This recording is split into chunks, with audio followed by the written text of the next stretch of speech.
for almost 5 years. I started with a multinational company called MD Biomedicals, which was primarily into biomedical products. There I was exposed to email marketing, content marketing, and Google AdWords. And after my MBA, I joined Angel Broking as a deputy manager, again working in digital marketing, specifically for paid marketing. So when I say paid marketing, SEM particularly. Yes, and also, along with that, I had exposure to other areas of marketing there as well.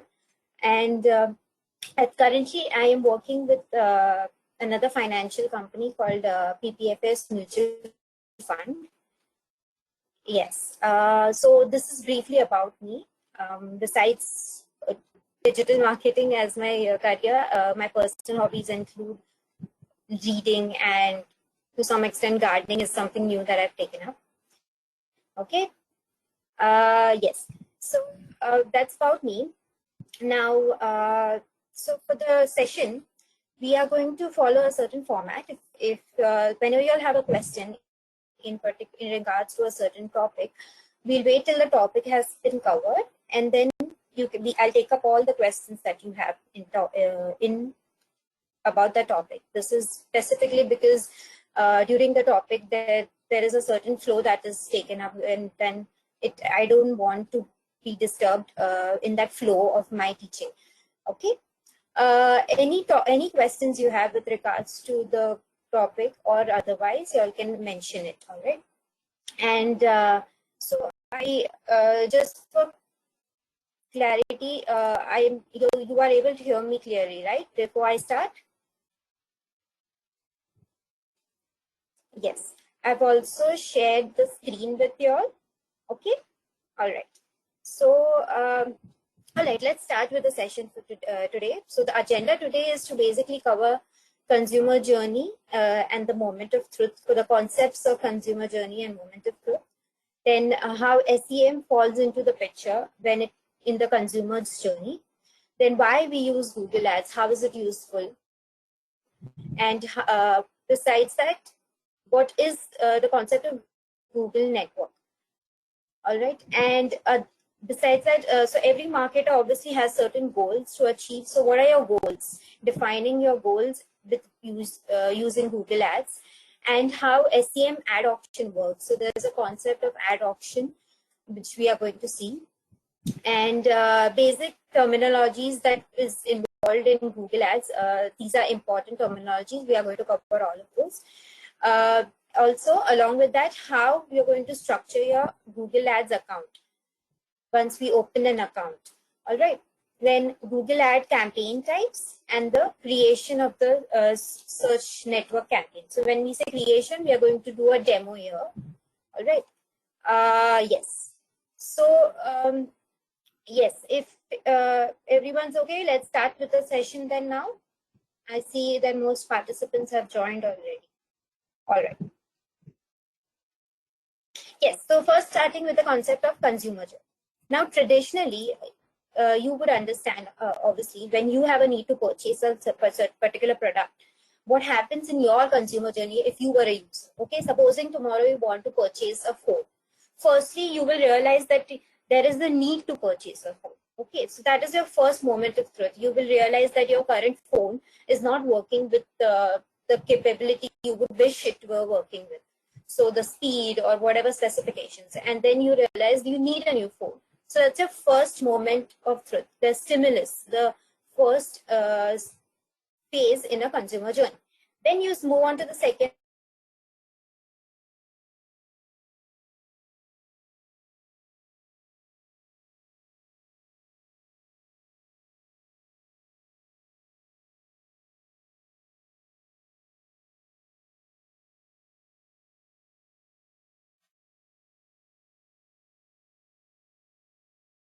Probably see an unboxing video and all of that. And after that, you decide that, okay, you want to purchase this product as opposed to that other product because this is a much better product for you. So that zero moment, that particular phase where you make a decision of buying a certain product is the zero moment of truth. that zero moment of truth concept was introduced by Google. Okay. Okay, some of you all can't see my screen. I'm going to try and zoom in. Just a minute.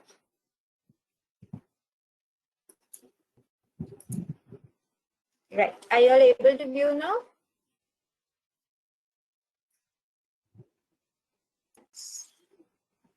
One second.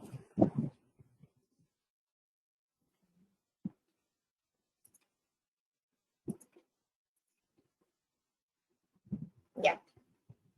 Okay. I hope this is much clearer. All right. Yes. So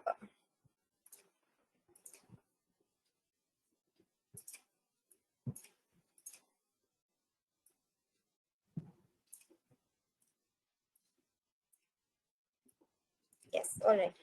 So yeah. So that is so if you all have now understood what zero moment of truth is, I will now explain what ultimate moment of truth is. Okay, so ultimate moment of truth eventually now, so this is another new concept. What ultimate moment of truth is, basically after you've purchased a product, when you've made your decision about how the product is, the opinions, your reviews, you'll have a tendency of sharing these with your friends or probably online or in any mode, say on a blog or you make an unboxing video, whatever. These these opinions that you share about a certain product will determine whether you will be a repeat user of the product. You might go again and buy a product like that, or it will also play a part in determining whether someone else will purchase that product or not, because they might happen to read your review and decide, oh no, this guy says that the product is not so good, so maybe I won't purchase it. So that particular after experience opinions and reviews usually end up into the ultimate moment of truth phase. Okay.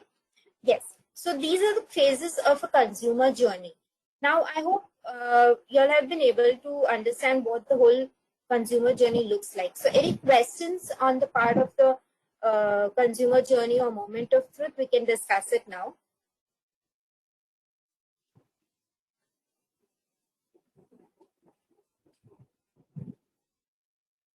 Okay, Pratik.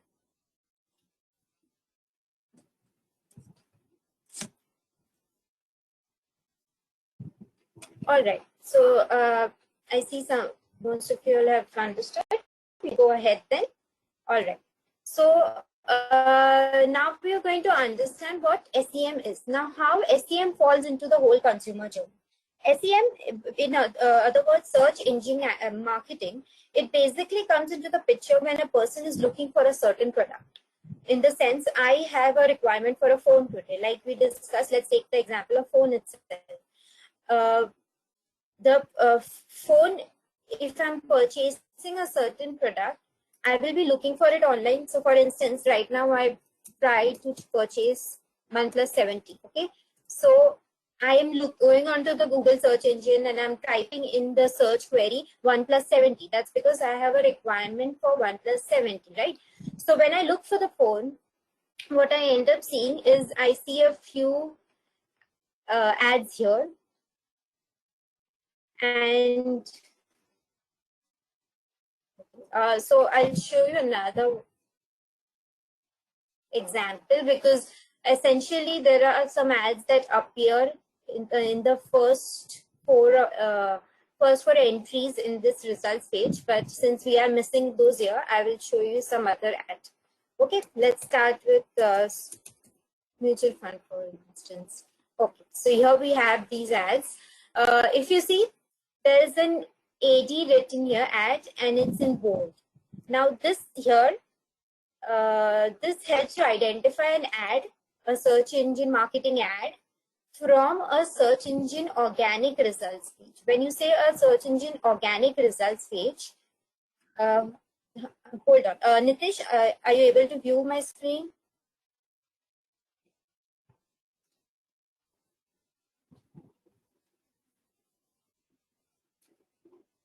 Nitish? Only the presentation. So I think is everyone else able to view my screen?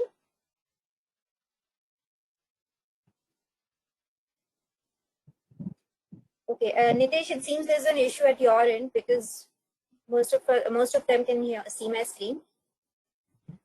So okay, so then I'll proceed with this. All right. So if you can see, the entries here have AD in capital, and this indicates that it's an ad. It's a search engine marketing ad, as opposed to this entry here or this entry here. Now these entries are organic search results. These organic search results are basically free. So for advertising, you obviously, if any kind of marketing or advertising involves putting some amount of money into place, right? So similar is the case with search engine marketing. You have to pay to bring your ad up in this slot, and hence these here are paid advertisements, while these here are free organic results. So these here, these results here indicate that a person has put in efforts in their search engine optimization, so as to bring their results here. All right. Now you will see that there are only few slots available in the results page for one to show their ads. Usually there are 3 slots here. At this moment we can't see them, but usually there are 3 slots here and there are 4 slots above. So in total 7 slots is what we have for search engine marketing ads to appear. Okay. Now, so as you know, Google is not the only search engine that does search engine marketing. So Google, which started as a search engine, after almost in 2000, they introduced this concept of Google Ads. So Google Ads is nothing but this. And when we say we are going to learn search engine marketing, we are primarily going to learn how to set these ads and how to bring our ads here, right? Okay. Are you guys understanding?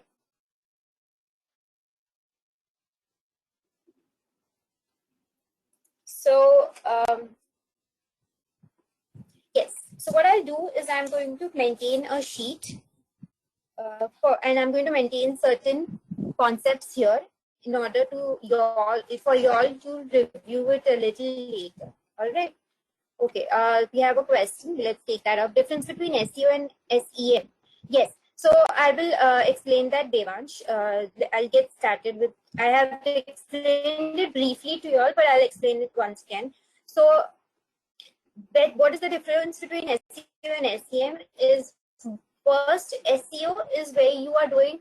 SEO is primarily free. You're putting in a lot of efforts on your website, changing the content, changing the format of the content, and many other technical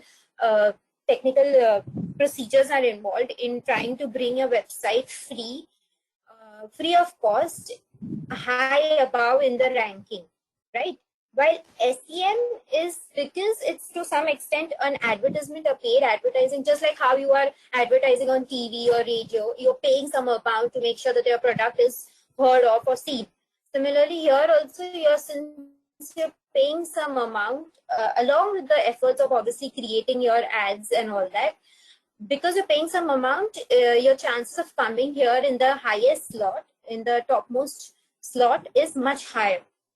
Okay, so SEO usually forms like a small part of the bigger SEM. So usually in a marketing strategy, SEM is, or both are equal, important, but SEM obviously, since it's more easier and much more faster, and you have almost all the control over when you can take your ad live and when you can take it off of it.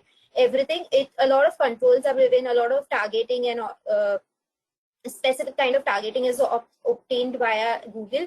Is why, because of why SEO is much less preferred over SEM, in the sense SEM is a bigger part of SEO. Yes. So okay, so how do we see the ads for SEM? Yes, we are going to learn that, Rohit, in the coming session. Yes. So Rohit, do you see this first entry here where it says AD? Yes, this is an ad. This is an SEM ad, and I'm going to be showing you all in the today's and the coming sessions of how to be creating these ads. this is an SEM ad. This is the Google ad that we are going to be doing. No. So this is, I think you missed that part when I mentioned it. An entry with AD in bold is an ad. If you see, there is no AD here.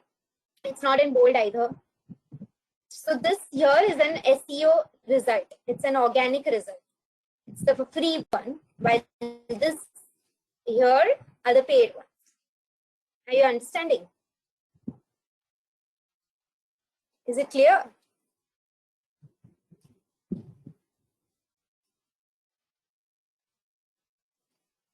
Yes, paid ad comes into play because now supposing, like I said, I'm in a need of mutual fund. So my search query, I go into the search query and I have typed in the words mutual fund. Now what happens is we have a tendency of clicking on the very first result that comes in, right?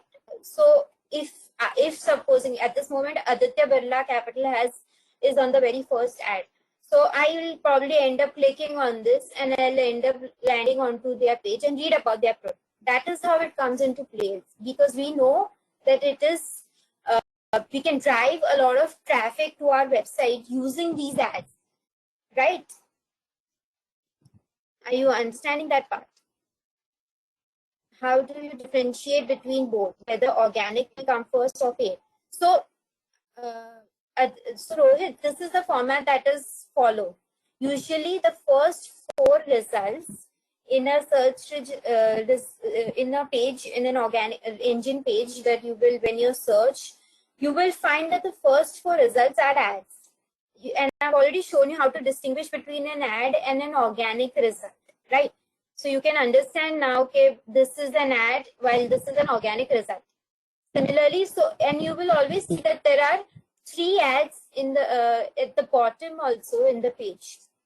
So that's how you can identify that these are the ads here, while this middle part is SEO. It's a search engine optimization. Are you understanding? Please let me know if you have more questions on this. SEM is only paid ads, not an organic result. Yes, that's right, Radhika. SEM is a paid ad, not an organic result. Okay, so the paid ads are also random. Jitesh, when you say random, we have some control on how to bring our ads there. There's the concept of an auction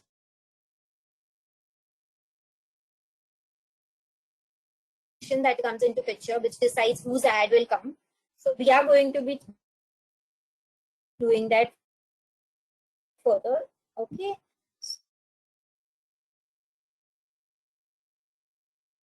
So you'll know the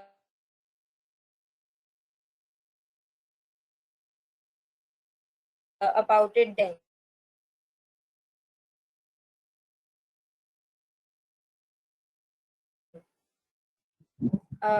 Okay. Yes, in order to bring your results up here in your, say, your company or your blog or whatever you're working towards over here organically, you will have to work. Yeah. So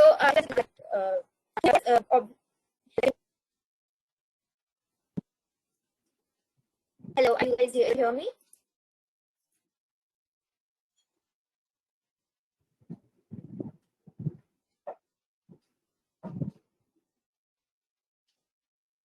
Okay, I'll go a little slow because you're unable to hear me.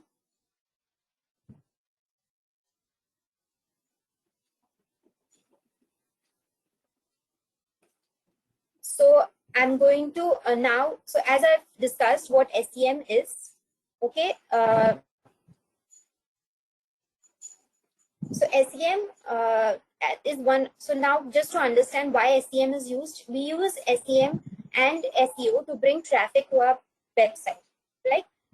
So if supposing I was a retail outlet, okay, I had a store, to bring traffic to my website, I would obviously try to engage customers and to bring in more and more, put out a, say, hoarding ad or a TV ad or a radio ad. Similarly, how you do this offline. Online also, if you have a business or a website and you want to bring traffic to your website, one of the many methods is SEM. Another method is SEO. Of course, there are other methods as well.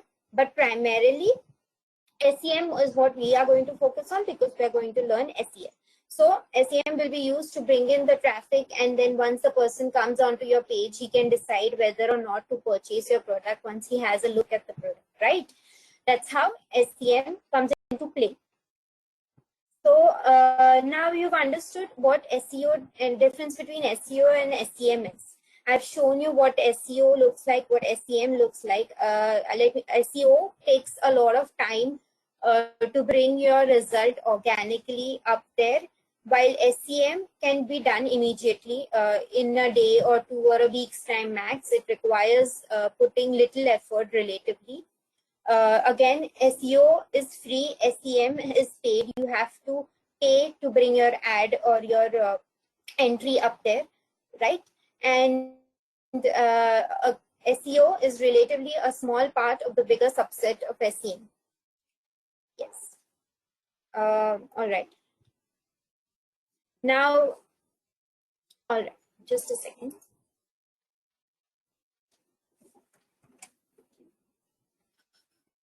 Yes. So now you all have understood how to use how to differentiate between. Hello.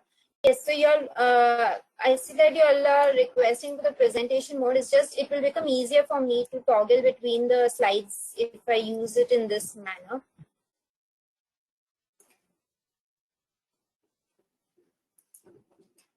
So if you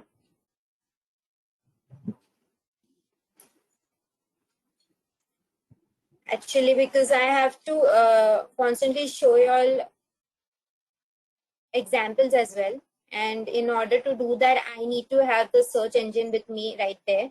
So if you're these slides are anyways available to you, and if there's any issue in terms of understanding, you all can always ask me.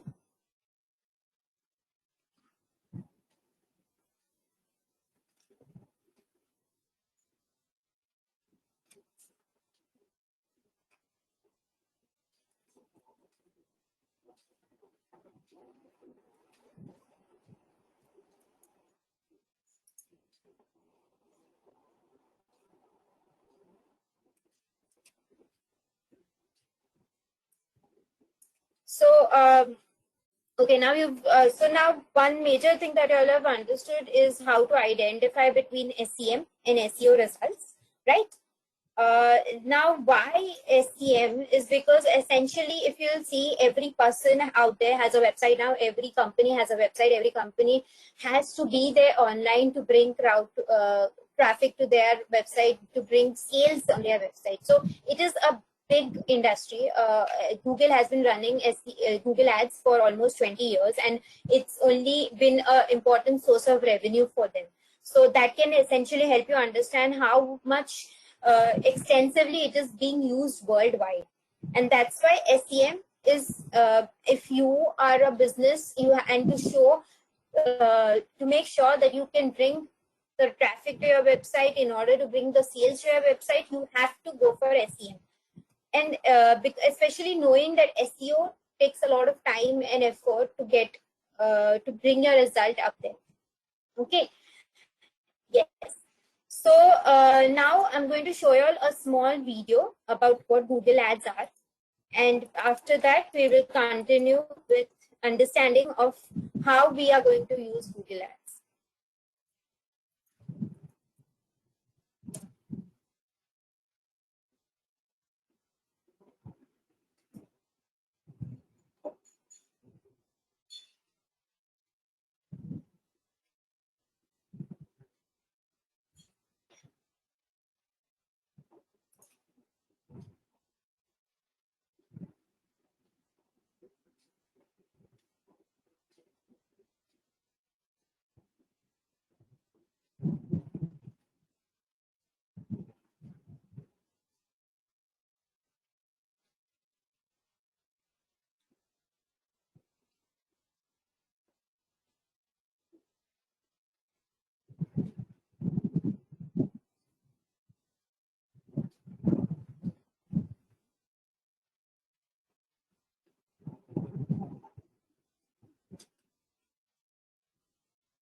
I see y'all cannot hear me.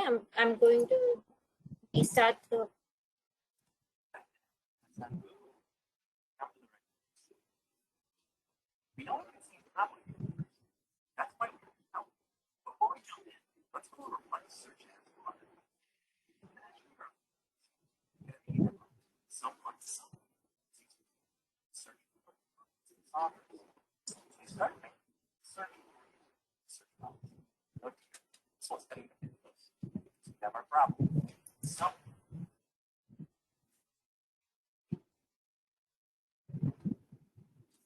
Okay, are you guys unable to hear the audio at all?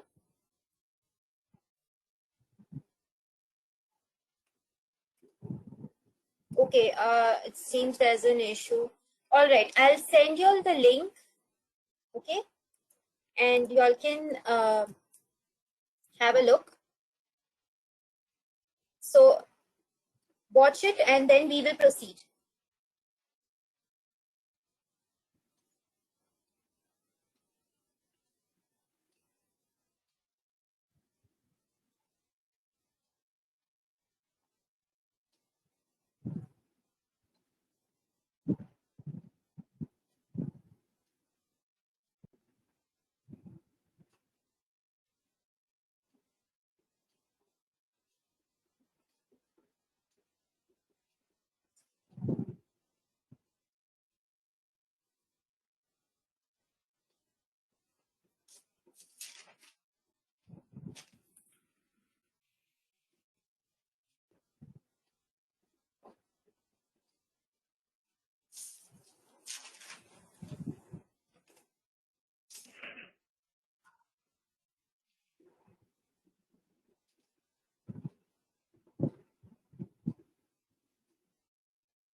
Okay, should we proceed?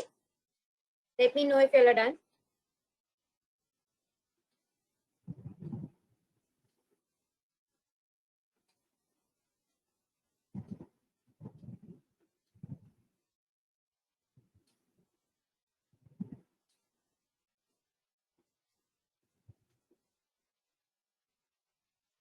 Okay, looks like most of us are done.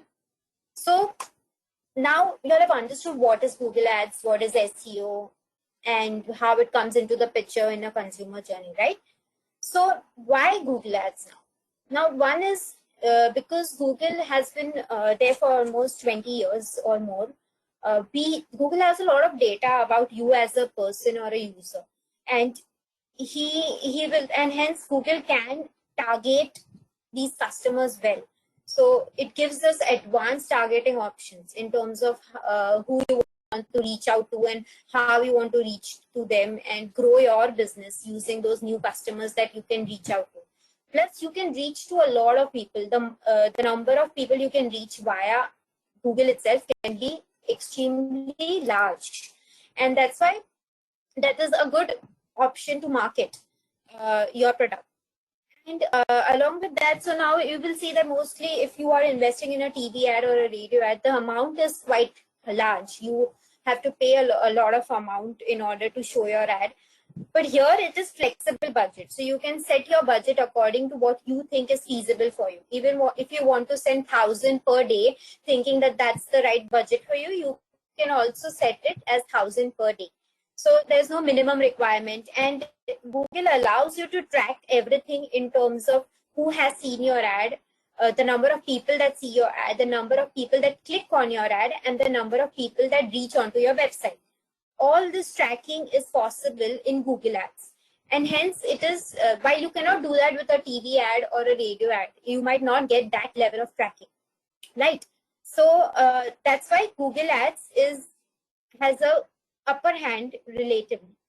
And along with that, you can easily start your campaign today and pause it tomorrow. If there is any seasonal campaign that you're running, it's much more easier. Started today to ending it tomorrow, it's much easier with you, right? So now you understand why Google Ads. Is there any question on why one would like to opt for Google Ads?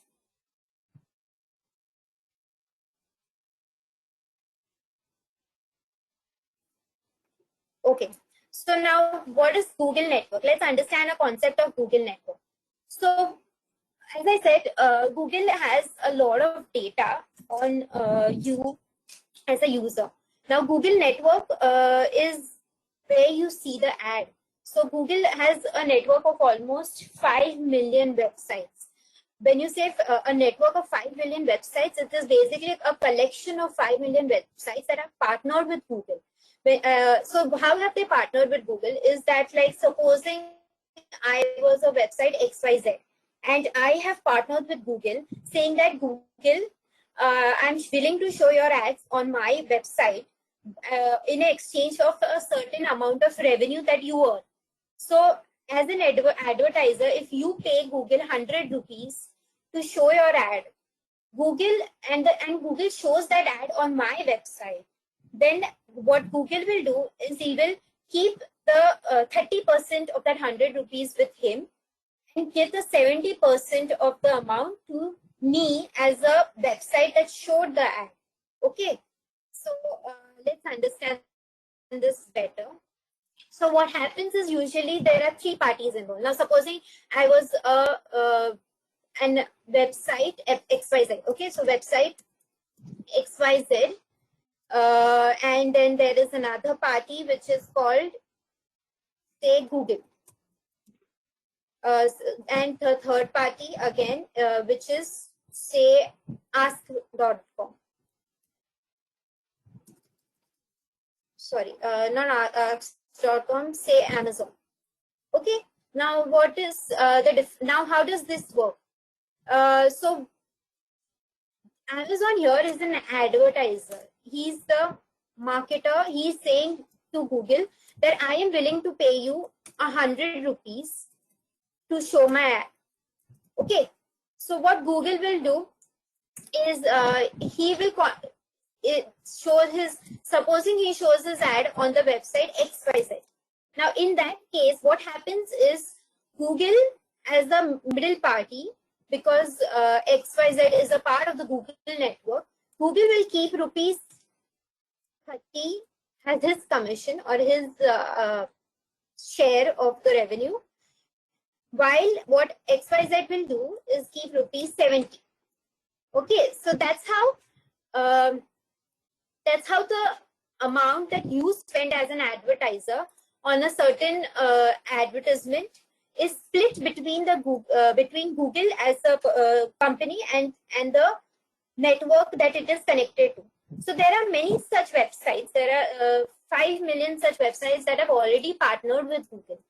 So now how they form into how they are into two separate networks. Like for instance, Google has two separate networks: Google Search Network and there is a Google Display Network. Okay. Now I'll explain what is the difference between the two. So search network is primarily composed of search engines. So ask.com is one of the examples. And there are many such search engines such as AOL.com or other. So New York Times is one such website that you can find, one such website that is a part of the search network. And then there is display network. Now, so this basically comprises of the search engines, right? So these websites, what will happen is usually they will show an ad in on behalf of Google. So let's take an example first. Now, if we go to ask.com, okay, and yes, now I will look for a product here. Again, I'm looking for mutual fund just for make it easy. Okay. Now you see there's an ad coming up here. Okay, and now when I hover onto the ad, you'll see Google written at the bottom. Where it says waiting for the link, you'll see Google coming in. That's because it's a Google ad. Okay, these ads here are they are appearing here because ask.com is a part of the Google search network. Okay, so this is an example of how search network is plays a role in showing Google ads. So if you see, this is an example of the New York Times advertisement. Just a second, I'll just, yeah. So if you see New York Times, there's a search bar, and if you type in your search query, you will end up seeing ads. This is again Google ad network. Because it's a part of the Google ad network, it is a Google ad that is shown. All right. So this is how search network functions. So Rohit is saying, what about other search engines like MSN and like? Yeah, so most of these are part of the Google network. Google has almost, like I said, 2 million is a part of search network, right? So there are some that may not be part of it, but the huge it's a list, a huge list of websites. So that forms the part of the search network. Now, when you go to display network, it's almost 3 million in number. So now what is display network? So as opposed to search network, which is mainly comprised of search engines, display network is primarily comprised of collection of other kinds of websites, you know, like normal content websites, say supposing you say GSM Arena or ClickBuzz, or say other content in terms of finance, or say news content websites, say HT, Hindustan Times, or any other website, Times of India. These all form a part of the display network. So they primarily show advertisements, like I'll show you an example. Okay. So yeah, let's check out the display network example. So now you know, as I'm sure most of you are aware, if not, YouTube also is a part of the display network. So sometimes you see a lot of ads popping up on YouTube. These are there because YouTube is a part of the display network. So you will see an advertisement prior to seeing any video. Because that's there because of the fact that YouTube forms a part of the display network. Now see here in this example, Hindustan Times, the Hindu, sorry, you will see I have arrowed towards this ad here, this banner ad. This is called a banner ad because it's a banner in place. So this banner ad is nothing but a display ad. You will see that there's a small icon eye here. Can you see? Are you able to view the small eye icon? So this indicates it's a Google ad. So that's how you can identify that this is a Google ad. So this is what I mean by a display network example. Okay, let's take another example. Now this is GSM Arena. If you see, there's this mutual ICICI Full Life, the life insurance ad here with an eye. Again, a banner ad and a Google network ad, display network ad. Okay. So I've put in an example of a mobile ad as well, just for some clarity. So when you're looking through some website on Google on a mobile also, you will end up finding some ads in between the content, banner ads specifically. That's basically a part of the Google display network. So now you all have understood what the difference is between the display network and the search network. Now both these networks are used by Google to show ads to the right target audience. Okay. All right. So any questions on this topic before we move?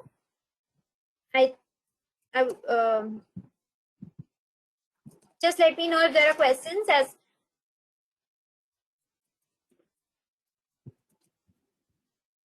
So these are some examples. All right.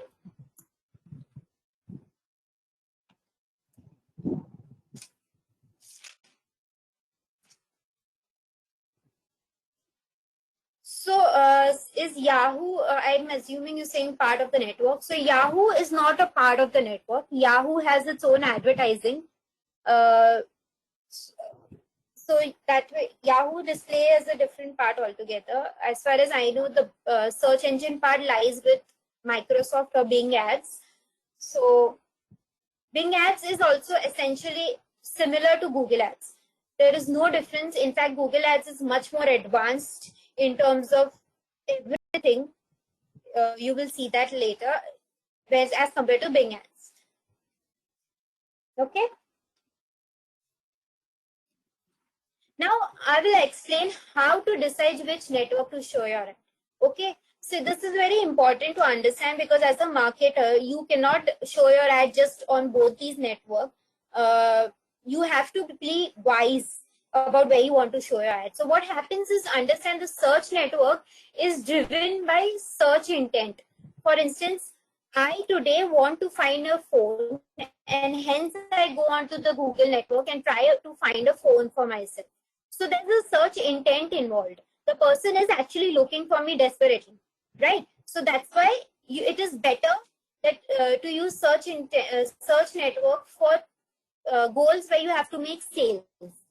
Okay, that does not mean that you should not use it otherwise as well for branding purposes as well, but it is more suited for sales. The search network is more suited for a sales kind of a goal.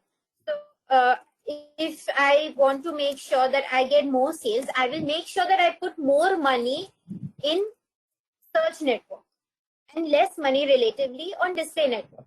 Although this is easier to say, when you actually practically do, you will understand that if the company is not as well known, supposing you're not an Amazon or a Flipkart, you're a small company, then you also depend a lot on your display network to bring those sales. It is not only the search network that can help you bring the sales, but essentially search network is more suitable to bringing sales. Okay. So on other hand, display network, it's because you'll see you will end up just browsing on say TechCrunch and you'll see an ad. You might be not interested in it at all at that more point of time, or or you might not be interested in it at all forever, but it's still there. So what happens is it will only catch your eye for some time. You will know, okay, so this brand exists, they are selling this thing, but you might not want to make a purchase then. You are just busy reading the content. So what has happened is you have made your brand known, but there is no sales that's coming through. And usually display network is best for branding purposes, branding and awareness. Of course, it can be used otherwise as well. But if you have to understand more clarity, search is more suitable for sales, while display is more suitable for branding and awareness purposes. So accordingly, I will change my budget and make sure that I put more budget in such a scenario. Okay. Poonam, branding purpose, brand sales. Okay. So yes, so that's for display mainly. Now, so if I have to ask y'all, supposing that your company is extremely sales driven, so where will you end up putting more budget?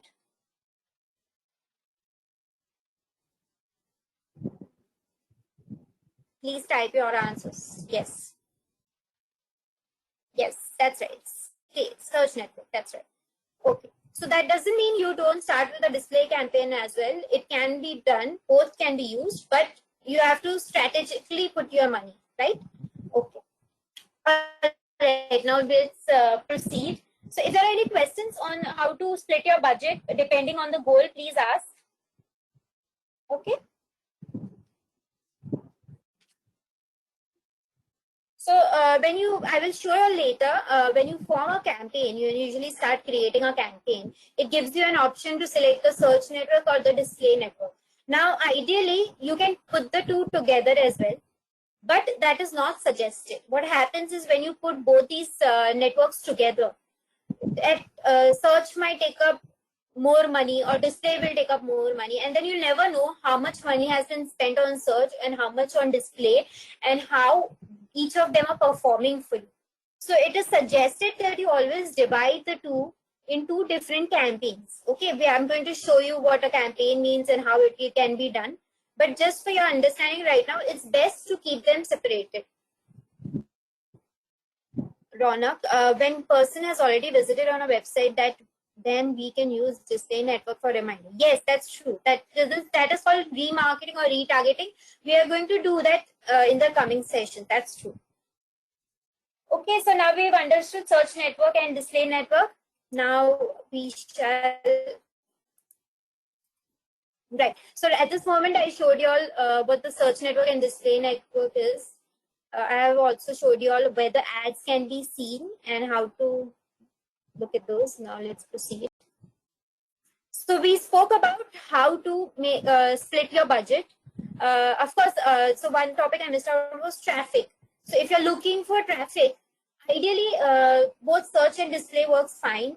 Display, although it will have a tendency to bring more traffic to your website. As per what we've seen, display tends to bring more traffic to your website. So according to your goal, how much money you put where is important. So now when you start with a campaign, there are few things you have to understand. Okay, first is where you want to target. It's your local areas, or it's an international market, or just the national level, or which is the media which is most used by a product, like a mobile or a desktop. For instance, if my mutual fund product I have seen tends to at least for my company, desktop performs well when it comes to sales, because people are more comfortable filling out that long form on a desktop as compared to mobile.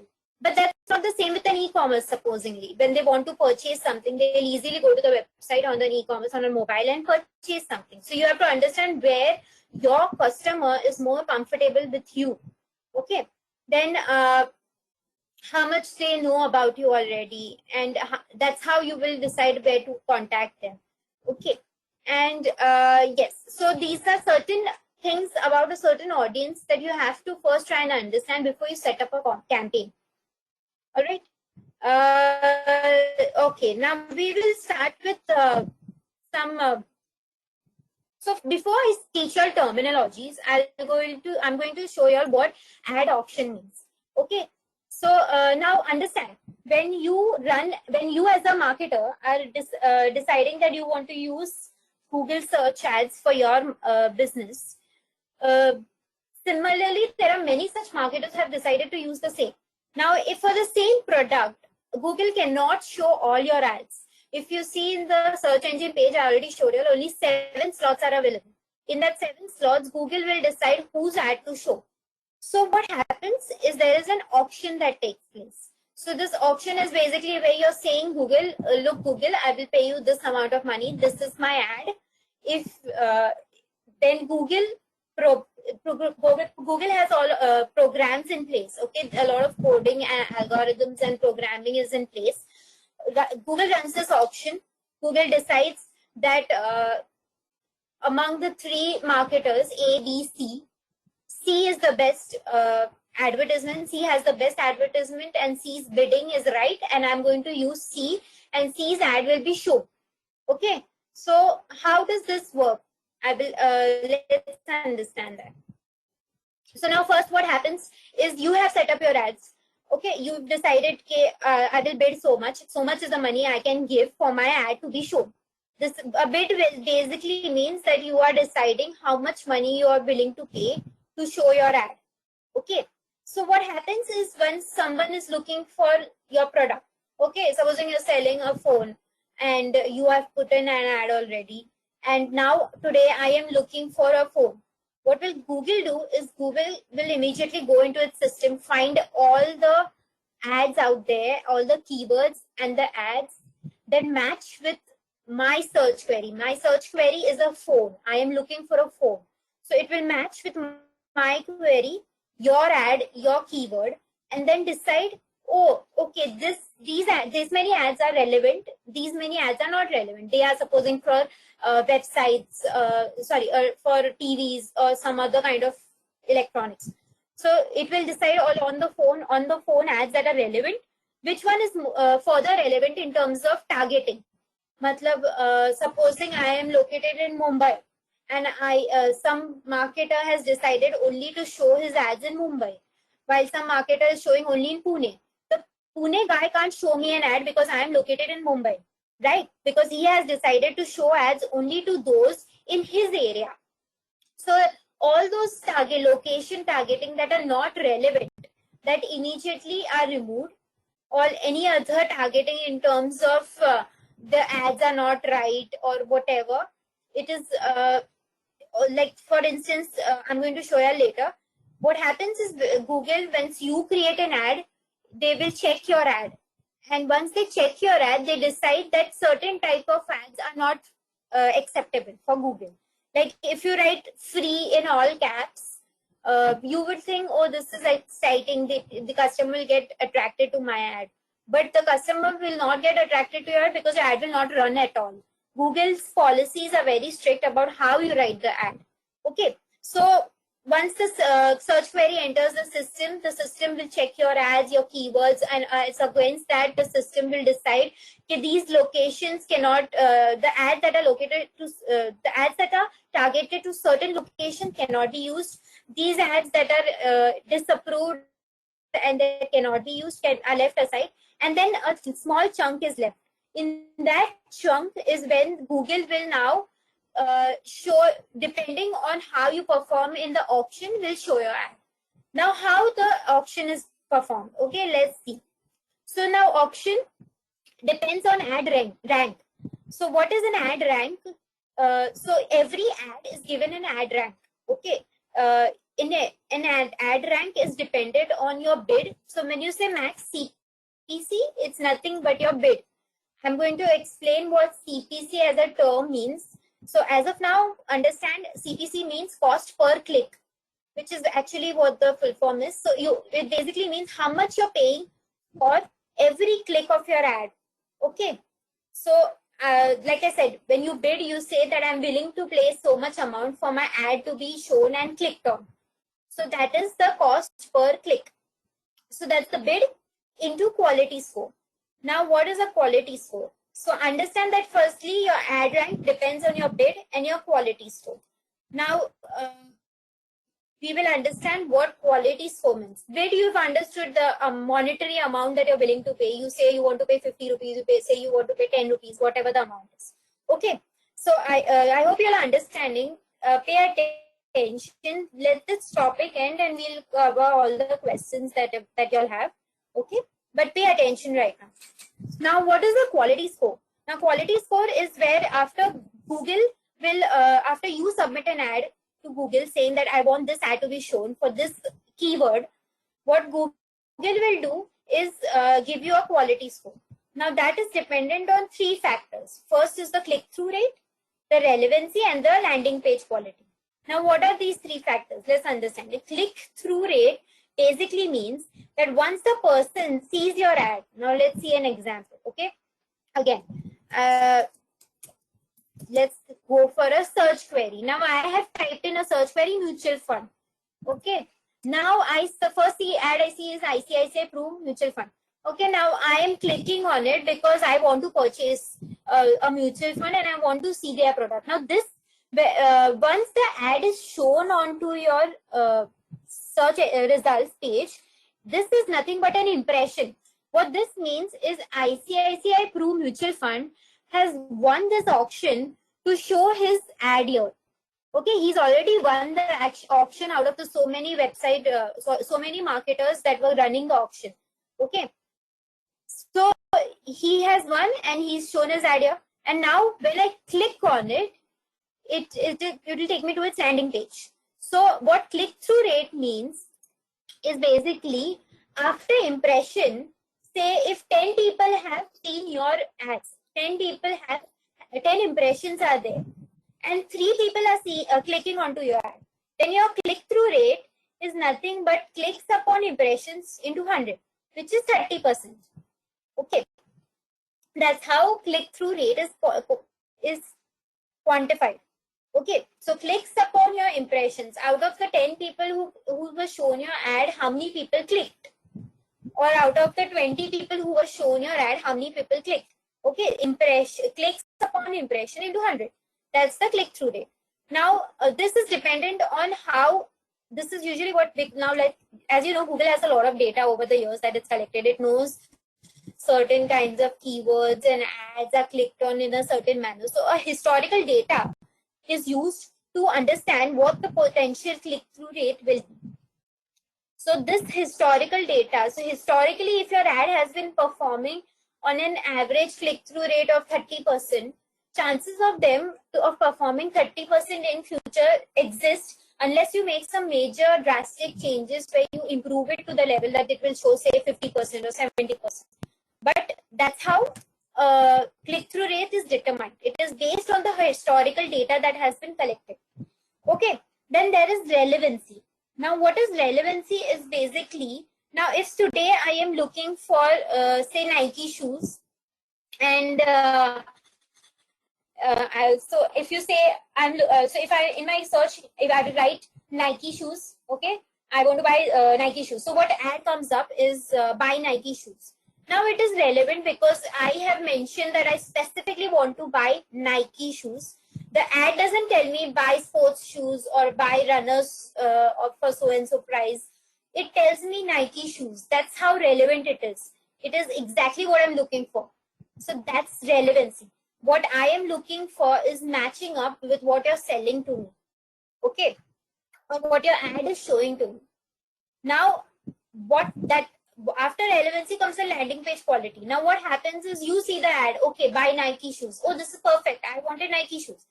I click onto that page and then I land on the landing page. Now you understand what a landing page is. Once I've clicked onto an ad, the page that I land to is the landing page. Like right now, sorry, let me just show it to you. Like right now, I just landed on ICICI Pru. Okay, after clicking onto the ICICI mutual fund ad. So that landing page that I land on, how relevant it is to my needs, that quality of the page, in the sense, is it telling me what I actually was looking for? Now, supposing I click on red Nike shoes ad, and I land up on a blue Nike shoes ad, or you tell me that you're giving me 50% off for my product, and when I go to the landing page, there is no such offer, then there is a discrepancy. The landing page is not relevant to what you're showing in the ad. So this automatically your landing page quality will drop, and that's how your quality score eventually will be impacted. So it's best that you work towards these three to have a good quality score. Okay. So when we go into the demo session, I will show you where the quality score is seen. But at this moment, have you understand the basics of what quality score means before I show you how ad position and ad ranking is done? Are there any questions on the bid and the quality score part? Okay, Nitesh, what's the average cost of CPC? Please share the range. So Nitesh, it all depends on the kind of product you are working with, the kind of audience you are targeting. It's a lot of factors that come into place, honestly speaking. So if you understand real estate, it will have probably a much higher CPC. Some small e-commerce product will have relatively smaller CPC. It is all dependent on a lot of criteria. Honestly, there's no range that you can cover. How do you arrive at an impression? So Nitish, have you understood what you mean by an impression? I'm going to show you again. If I am searching for a product,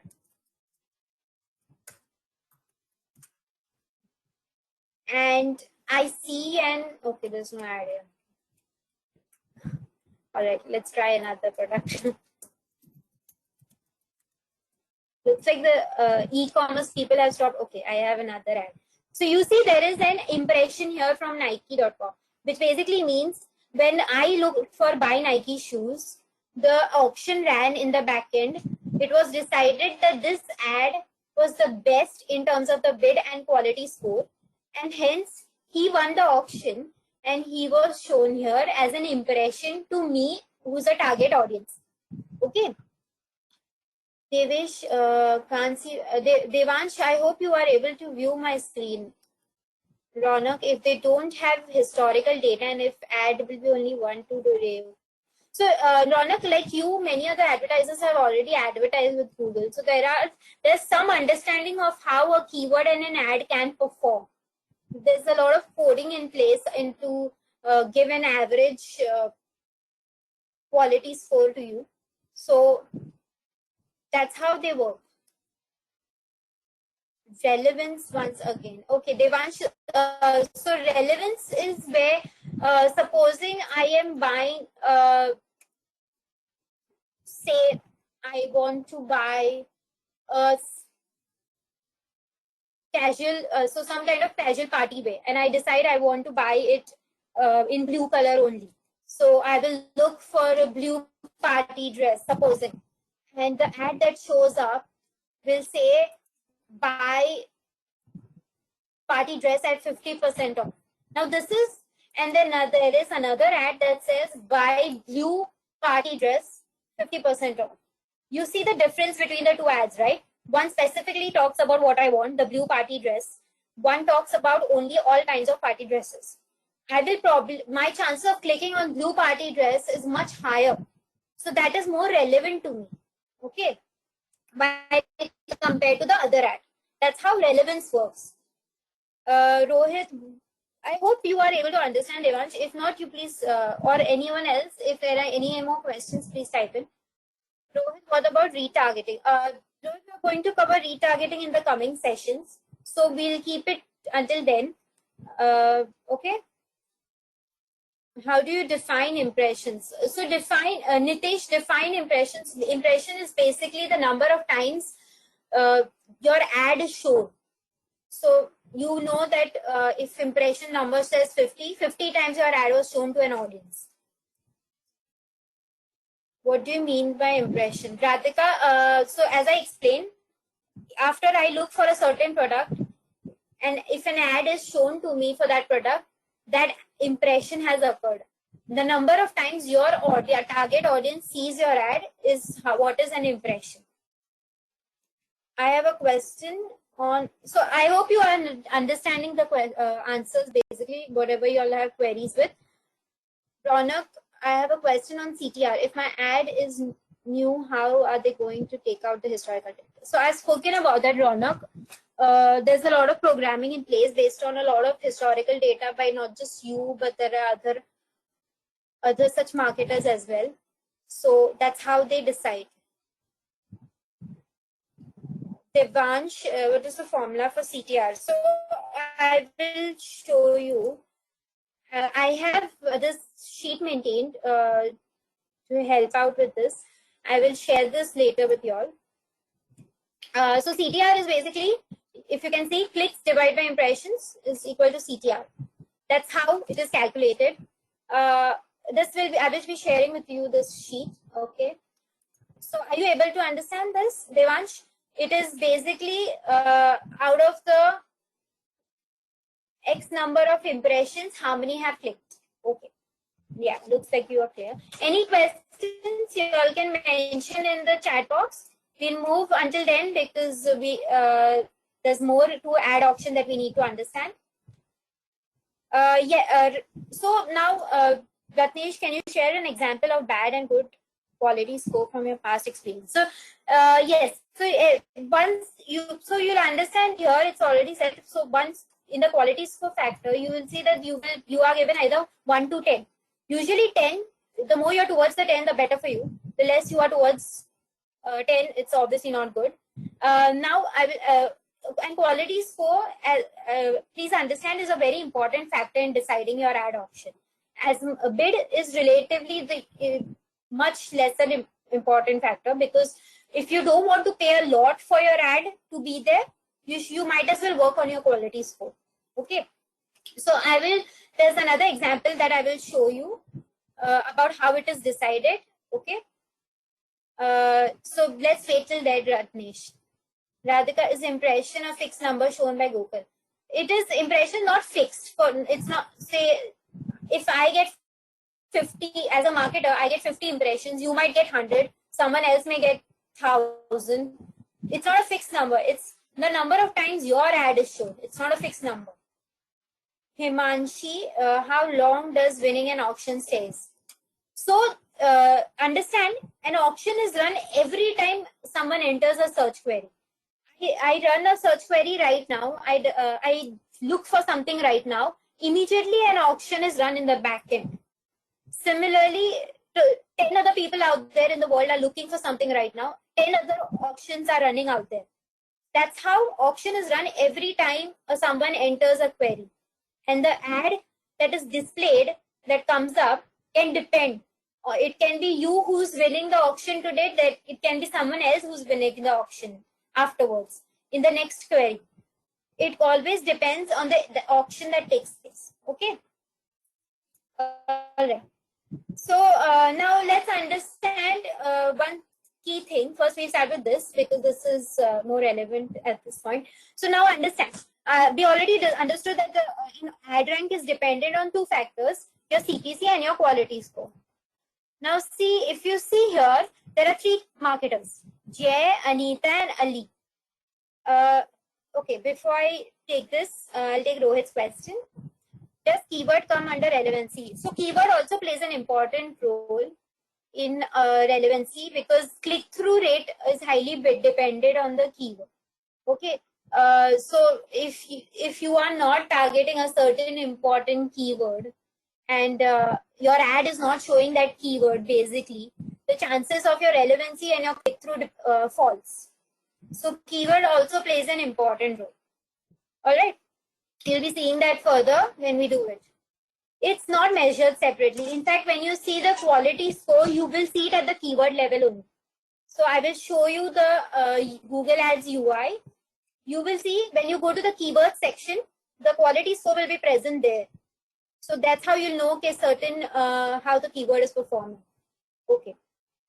So okay, now let's cover this before we take more questions. Okay. So now Jay, Anita, and Ali are three marketers. They are trying to show they have this bidding and they have this particular quality score in place. So what happens is basically you will see that at this point the highest quality score is with Anita. She's bidding only 1 rupee, but her quality score is extremely good. So what happens is when you calculate an ad rank, Anita obviously has a much higher ad rank here.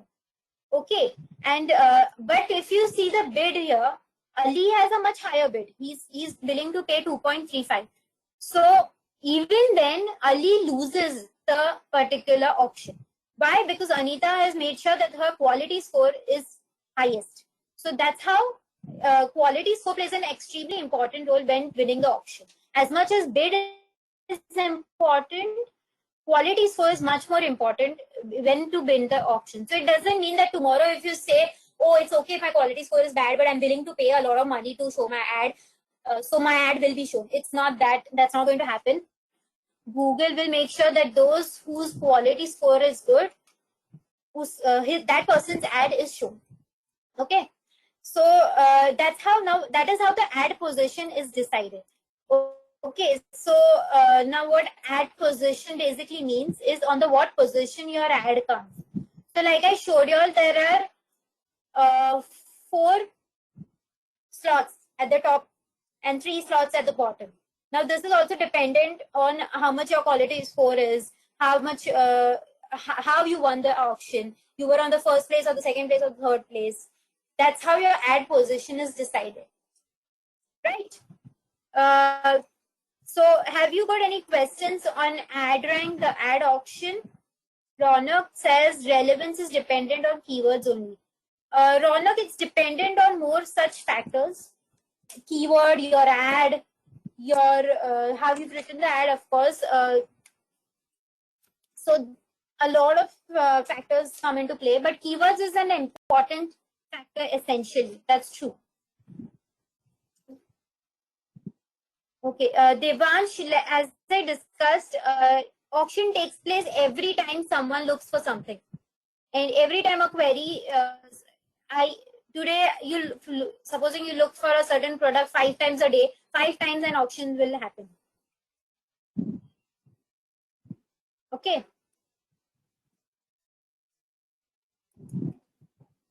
All right, my screen has frozen. Give me a second before it can function again. Until then, you all have any questions, please mention them.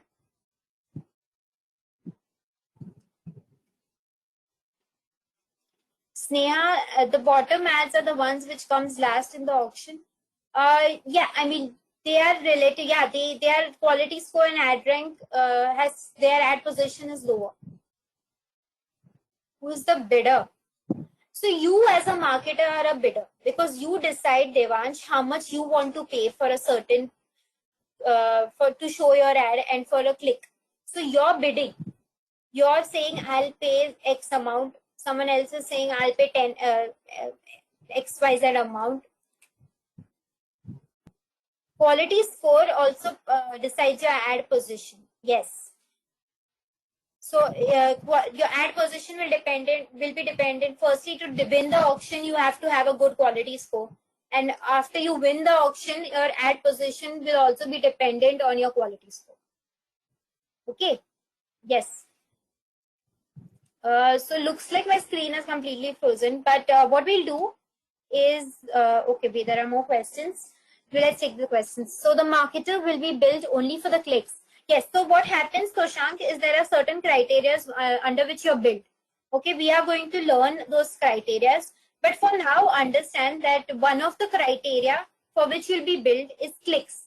You say that I will pay. You will. That is when you decide how you want to be paying. So you will tell Google, I will pay only for clicks.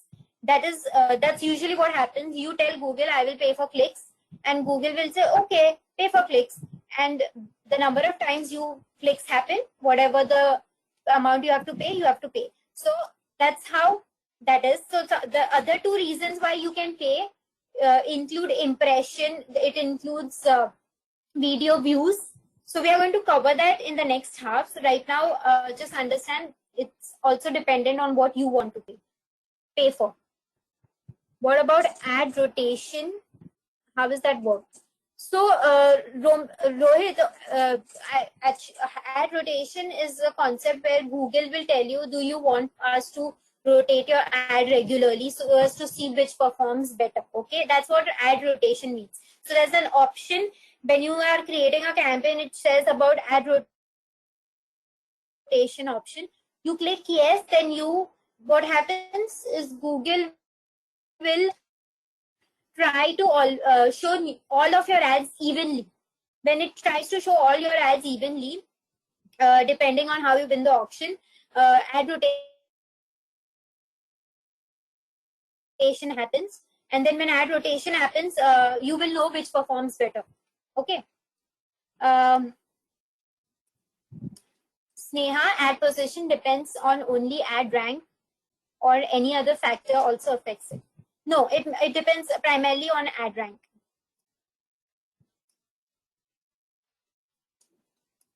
Rohit, have you understood ad rotation? Should I repeat it? Devesh, so ad position may change for the same ad due to quality score, which may fluctuate. Is that right? Yes, that's possible, Devesh. It might fluctuate. It might change. Today you were on first. Tomorrow you might be on second. Okay. All right. Good. So now what we'll do is, since my screen has frozen and I'm unable to use it, anyhow, we were to take a break now. So let's take a break for half an hour. Okay.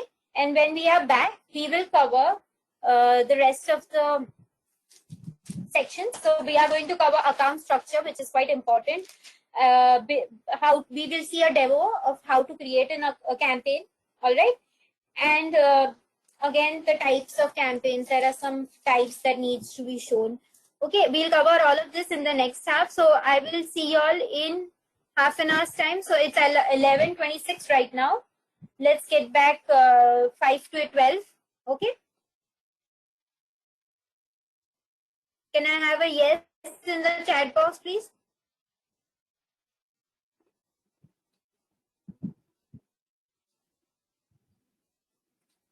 All right. See you guys.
Hello.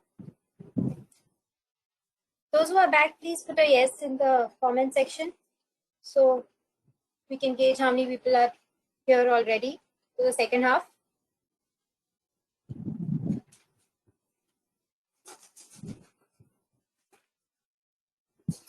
Okay, we'll wait for just 1 minute or 2 minutes more, just so all of y'all can join in before we proceed. Until then, I will write some of the things we've already covered here. Okay. Now, there are any questions on this, y'all can ask me.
Okay, all right, let's start.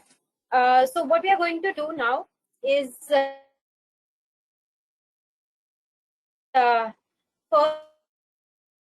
we'll cover account structure. So when we cover account structure, we are going to cover some of the terminologies used here. And after that, we will do the section, just a revision of whatever the terminologies are. So because some of it is covered, some of it we'll cover now. So whatever is left uncovered,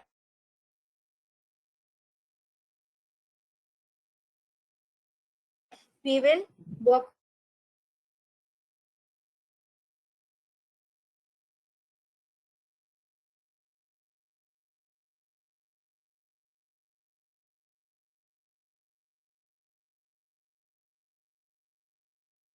on those, okay, after account structure. All right. So before we start with an account structure, I would like you all to see a video. Structure is so understand one thing. Okay. So are you able to hear? Like there's some issue with the audio. Are you able to hear me?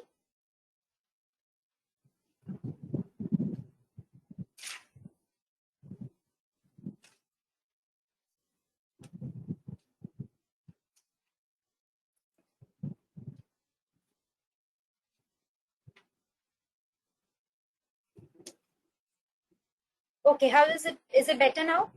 Are you still unable to hear me?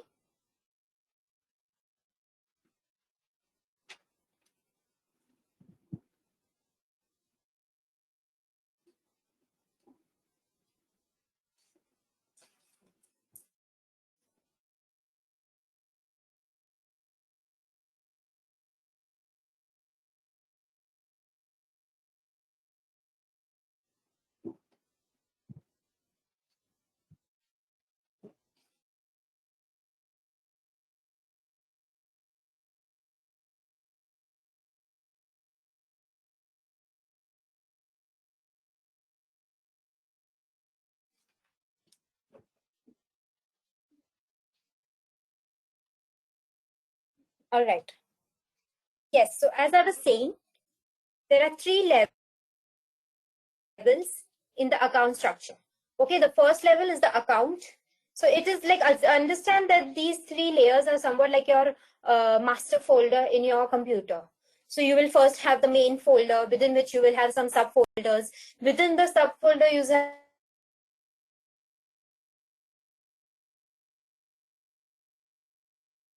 you will have some subfolders. Similarly, the account of Google account will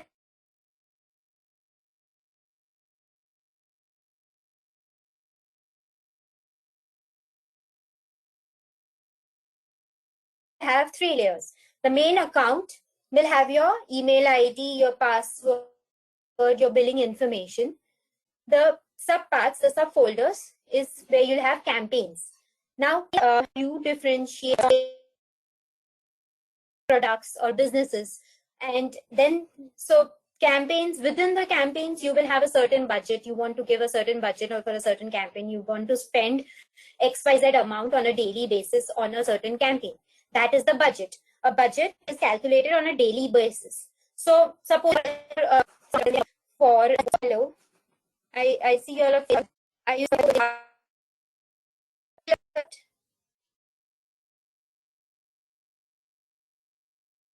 since you all are unable to hear me. Yes, Devansh, I'll repeat. So there are three layers. In the first layer is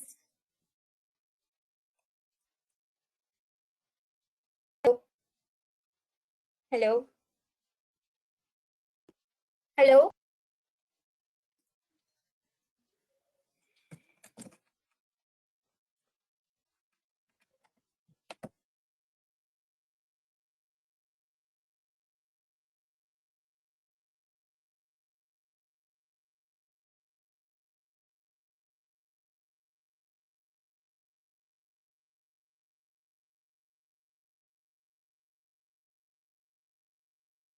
Hello, are you able to hear me?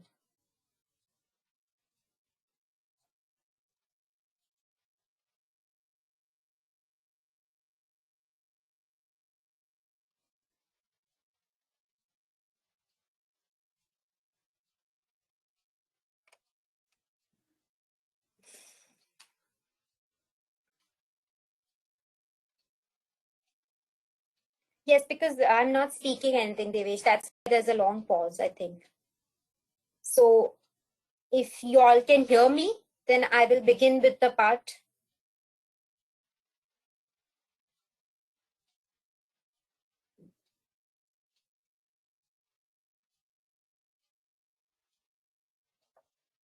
Okay.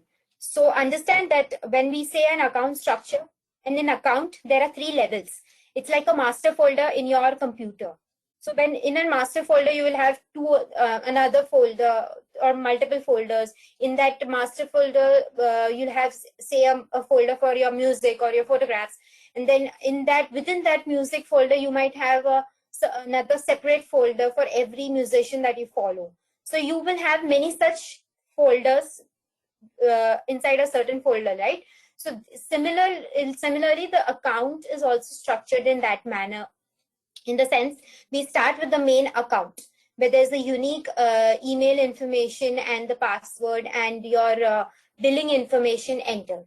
Then there are the second level or the second layer of the account is the campaign level, where you will have budget and your settings. Now, what is budget? Understand that your budget here that you set is your daily budget. So if your company says we are willing to spend 30,000 in a month on this campaign, what you will do is you will divide it by 30, the number of days in a month, and 1,000 rupees per day you will set as your budget. So similarly, you will do that for all your campaigns. A budget will be set on your daily basis. Now, budget should not be mistaken for how much you're spending. It is how much you're willing to spend. You might spend less than that depending on how many auctions you win, right? So budget is how much you can spend on a certain campaign in a day's time. While cost is how much you will actually end up spending in a campaign. Okay, that is the difference between budget and cost. Now, after the campaign level, there is an ad group level. Now, in the ad group level, you will have ads and the keywords. And this will be separated depending upon the kind of product you are working towards. Now, what I mean is how it will be separated by depending on the kind of product. We are going to look at that in the coming few slides. But as of now, understand that your ad group will contain ads and keywords. Now, first we'll see a video to understand how a campaign account structure is made. And then we will see that some of the examples of account structure. Okay. I will send you a link to the video since you all are unable to hear my audio that well. I hope you don't mind to just please see the video to give you will have a better clarity of how things work. And once you'll have seen it, please put a yes in the comment section.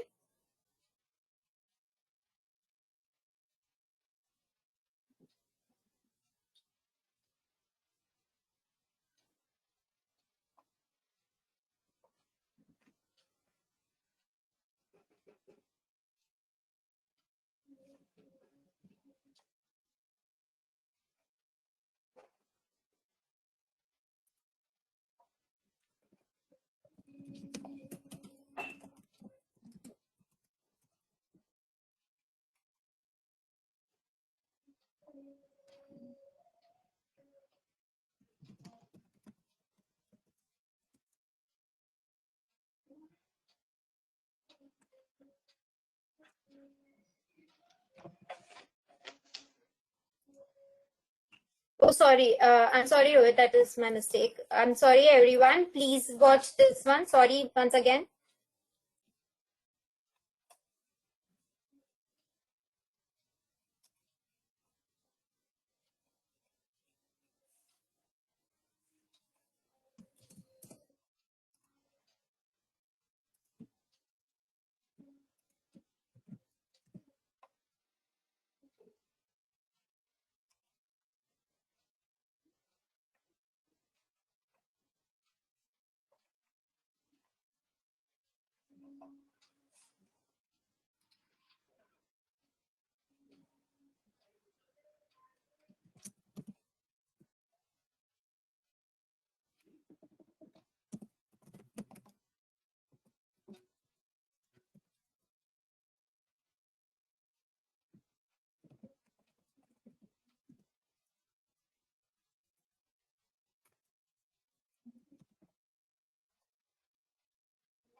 Okay.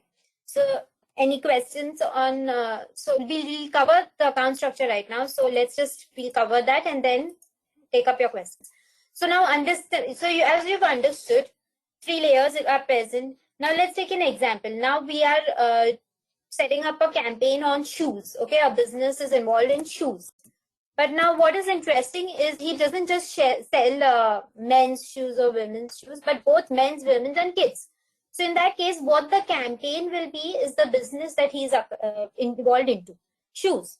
But when it comes to ad groups, you will divide the three types into three different ad groups.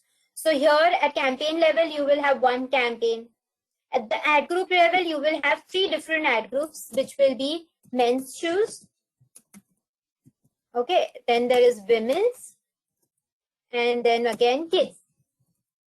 And similarly, sorry, hold on. Yeah, and similarly, now under ad groups, under each of these ad groups, there will be ads and there will be keywords. And under each of these ad groups, you will have specific ads and keywords. So men's shoes will have keywords and ads related to men. Women's shoes and will have keywords and ads related to women. Similarly for kids, right? So here I will mention all three types of ads and keywords. Now that's how you have to organize your accounts. And this is important because your account, the way you organize an account also plays an important role in how your performance is. Okay. So this is an account structure. Now let's take another example. So supposing we are selling televisions and cameras. Our business is selling both of these. Now, obviously, there are types of television, there are different types of cameras. So what the account structure will be like is there is one product campaign. One campaign will be for the product television. One campaign will be for the product of cameras. Now, on that, the types of televisions and the types of cameras that the person is involved in. Okay, so ad group one is say for television flat screen TVs, another one is the plasma TVs. Similarly, the cameras, for cameras, there are two ad groups, digital cameras and compact cameras. So that's how you make an account structure. All right. Now, let's have an activity. Okay. So for something like a furniture campaign. Now, for a furniture campaign, you are targeting everyone, all devices, everything. Furniture will ad group, and when you have an ad, it's just all kinds of furniture. Would you call this like a decent account structure? Would you say that we can set up an account structure this way?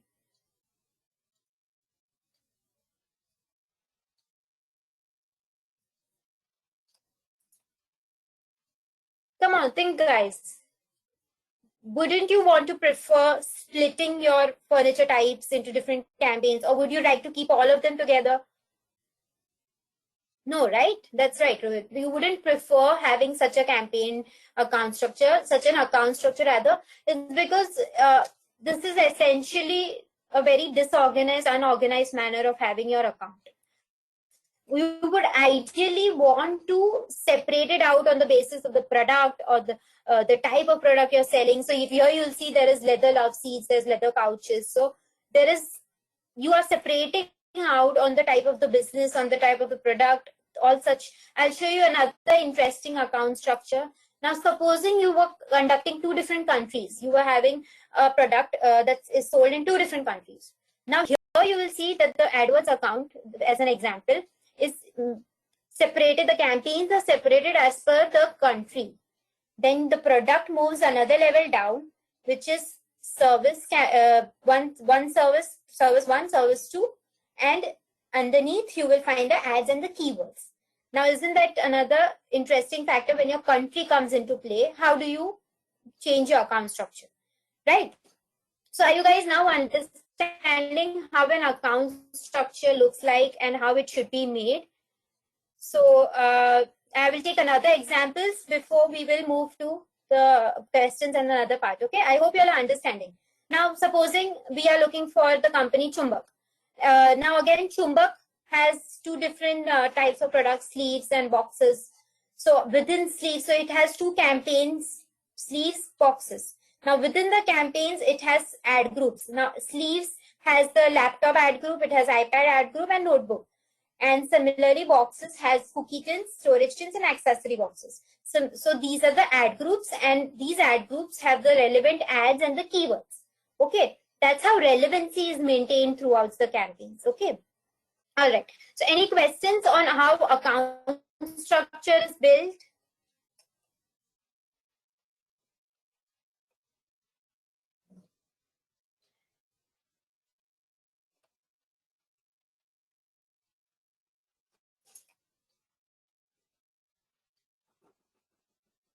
So now, what are the best practices? Is one, you do not combine the two net.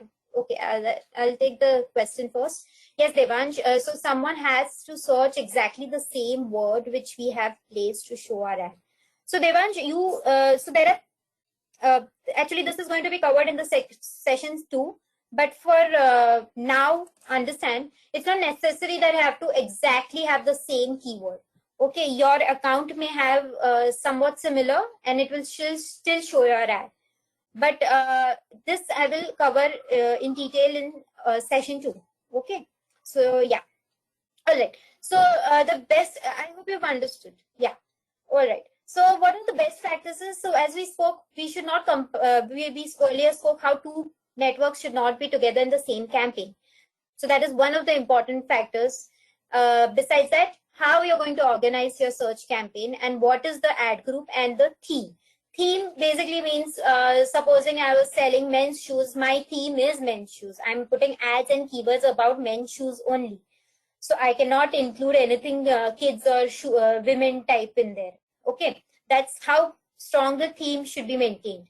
And according to that theme, your keyword, your landing page, your ad, everything should be right in place. So to bring your quality score high, right? So that's how your account structure should be made. Now, these are some of the best practices you should be following. All right. So now before we go back to, I will show you a demo of how to make an account structure. How to create a campaign. But I will like to cover the part of terminologies before we go into the campaign ones. Okay. So now understand, we've covered some of the terminologies. Let's cover some more of the rest of them before we go ahead. You already know what impressions is. Even then I will repeat it. The number of times your ad is shown, that is what impressions basically mean. Okay. Yeah. The number of times your ad is shown. So that means you've won the auction and your ad is shown, and that is how impression is counted. Second is clicks. Now you have won the auction, impression has occurred, I have seen your ad, and I have clicked on your ad. That's when clicks come to picture. Okay, every time your ad is clicked on, it is it is counted as a click. Then there is CTR. CTR will help you understand that out of the 10 people or 20 people who have seen your ad, how many people eventually clicked onto your ad and went to your landing page. That is click-through rate. We've already discussed this. Clicks upon impressions into 100, usually into 100. That's how you calculate the CTR or a click-through rate. Okay. Yes. Now, conversion is an interesting factor because conversion depends on your business.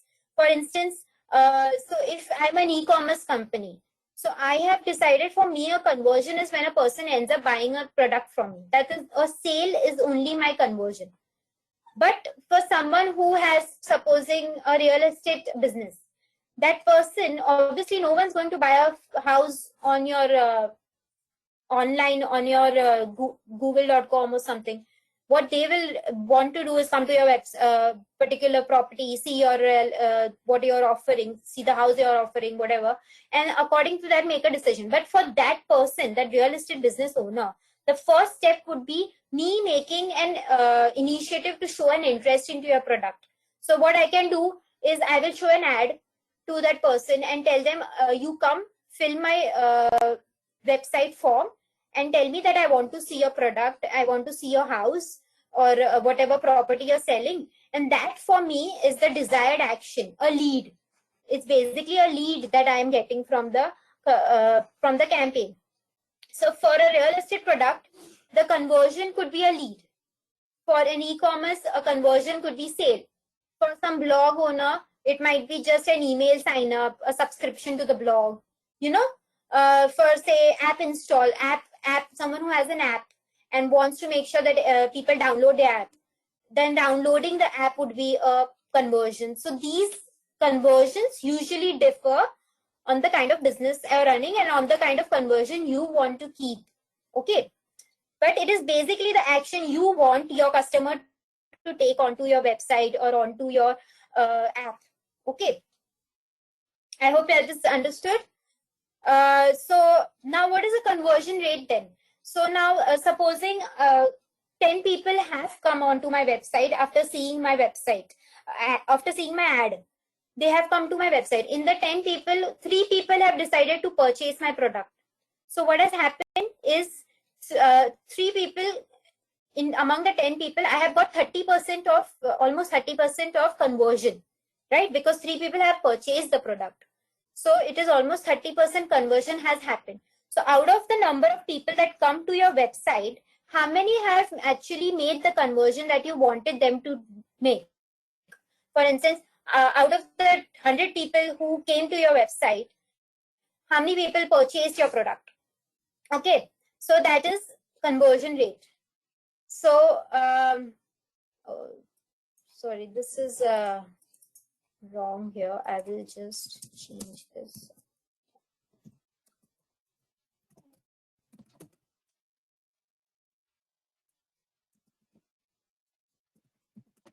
Yes. So that is the conversion rate. So out of the clicks, out of the number of people that came to your website, how many converted? Then we have a daily budget. I've already discussed what a daily budget is. Every campaign requires you to set a daily budget. It is the amount you would like to spend in a day's time on your campaign to bring that particular audience to your website or your conversions. Okay. Now bid is the amount you're willing to pay for the something to be sold. So for instance, your ad to be shown, you're willing to pay that amount. I can willingly pay 10 rupees, 20 rupees for the ad to be shown. So these are some of the terminologies, right? Along with that, let's cover these other terminologies and I'll take up your questions thereafter. Okay, so we've done impressions, we've done clicks, we've done click-through rate, we've done conversions. You've understood what a campaign is, an ad group is, an ad and a keyword. Okay, now keyword is going to be discussed in depth in the second session.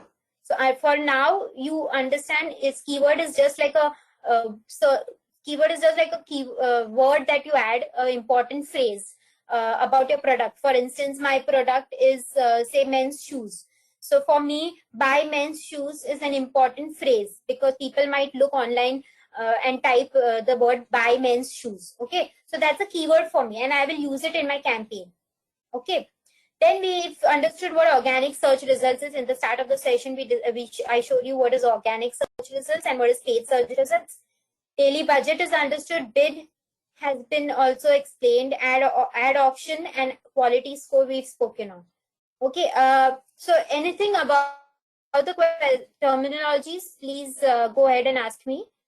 Nitesh, do we get any reference data for average conversion rates starting from impression? So you might see conversion rate is not as possible.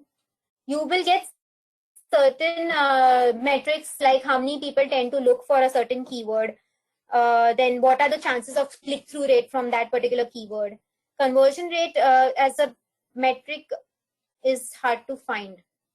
Although there is a forecasting tool that helps you forecast, we are going to speak about that in the coming sessions. Although I don't want to speak a lot about it right now because we have to finish certain other things today. But so there is a certain forecasting tool that allows you to see how a campaign will supposedly perform on your certain budget or on your certain settings. So there you might be able to see how much conversion may be able to come in. Also, so Sneha, for example, 30,000 is a bid and 1,000 is the daily budget. 30,000 is not bid, Sneha. I think you're misunderstanding. Bid is, okay. So bid is something that you will say, you can't pay 30,000 for a ad click, right? Bid is how much you're willing to pay for an ad click. I am willing to pay 10 rupees for my every ad click. 30,000 is your budget. That is how much you are, is your total budget, monthly budget. Okay, monthly. 30,000 is also a budget, but it's your monthly budget. Then when you divide it by 30, you get 1,000, which is 1,000 is your daily budget. And that is what you'll add in your campaign a daily budget of 1,000 rupees. Are you understanding, Sneha? Okay, yeah. Okay, Devansh, difference between CTR and bid.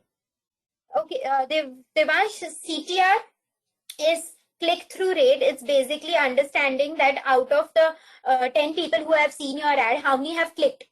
Okay, so bid is basically monetary bid. Like you're saying 10 rupees, my bid is 10 rupees. I am willing to spend 10 rupees for clicks. For every click, I can give you 10 rupees. That's what you tell Google. While CTR is after you pay that 10 rupees for your auction, you win the auction, your impression has already happened. The customer has also clicked on your particular ad. So what happens is out of the 5 or out of the 10 impressions, 3 people clicked. So 30% is your CTR. Similarly, such calculations occur. So this metric will be readily available to you into your account. You just understand how it works. So impressions, how many clicks out of the how many number of impressions is what basic CTR will tell you. Are you understanding? Devansh, have I cleared your query? Yes. All right. So now we've covered these terminologies and the account structure. All right. The next we will see is now some of these. Hold on. So what happens is the account has certain limits. Now these limits are actually quite high, very, very high. So you might not need to worry about them, frankly. But these limits are, so if at all you ever have to refer to them, it's available in the PowerPoint. These limits are basically you can't have more than 10,000 campaigns, or so that's those limits. But we hardly ever reach these limits. So I'm going to leave it. It's basically just to read and understand how much can be done and how much can't. Okay. Now we will see an account setup. Okay. So I'll just show you how an account looks. This is my account, my personal account. It's inactive, frankly. I do not use it. So when you will start off making an account for yourself, the first screen, obviously you will have to go to Google Ads. Okay. First thing you do, Google Ads. And then you again see this is the paid result. So you go to the organic one, click onto this. Okay. And then you will have a page that comes up, which is like this. Now I won't get this because mine is already set up account, so I won't get it, but I will show you all in the slides how it is going to be. This is going to be a part of your task for this week. You're going to be creating an account and thereafter a campaign. Okay, so pay attention and let's finish this part. So this is what you'll get at first. You'll start now, obviously, and then it's a very guided setup. You don't need to worry about anything. You will be able to do it. Here you will end up your, you will put your email address. Okay, you can skip the guided setup. It's not required. And then if you have a website, you can put, or you can just randomly put some website. Okay, as it is, you're now going to take your campaigns live. And so it is best suggested you can just put anything and go ahead. Okay, or you can leave it blank as well. Now understand that yes. So now, like I mentioned, first we have to understand a campaign goal also, right? So what will be your campaign goal? Advertising goal, for instance, you want more calls, you want to want physical location visits, or you want website sales. Now you can clearly see the difference between the 3 type of goals.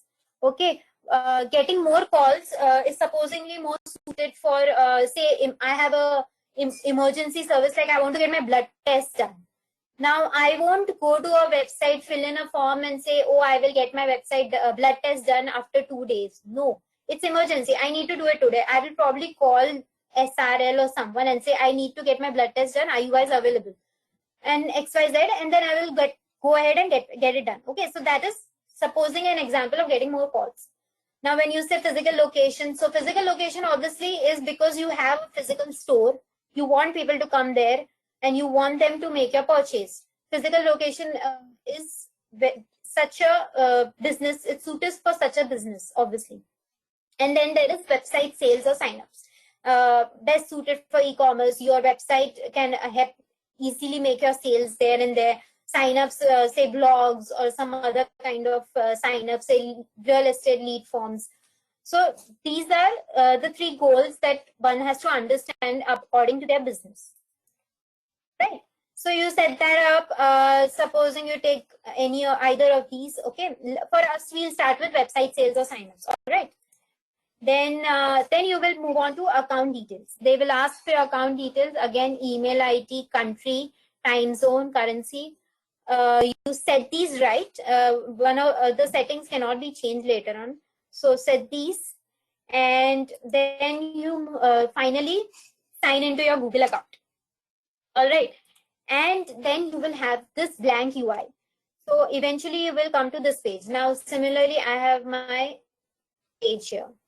So if you can see, it's almost just like this, right? And now what happens is, how do you go to the billing and payments? Because you have to understand how to set up billings, right? So what, now understand, in this year, you will have tools and settings. When you click on tools and settings, a whole pop-up comes up with so many options here. We are going to see most of these options in the coming sessions, okay? Yeah. And then, just a second.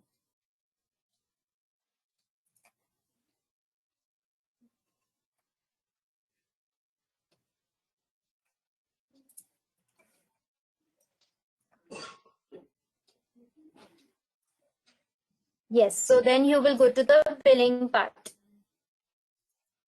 So now billing settings, you'll go to. My billing settings are already in place. So you will have to set these up. Just let it load.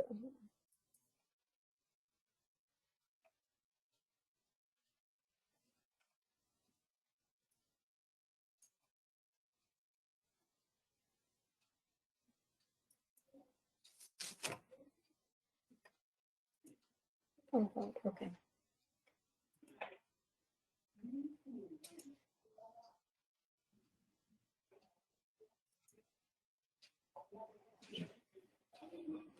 Just give it a second, please.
Hello guys, can you hear me? Yes, for a minute my screen has frozen and it caused an issue. But are you able to? Yes. Can you see the screen as well?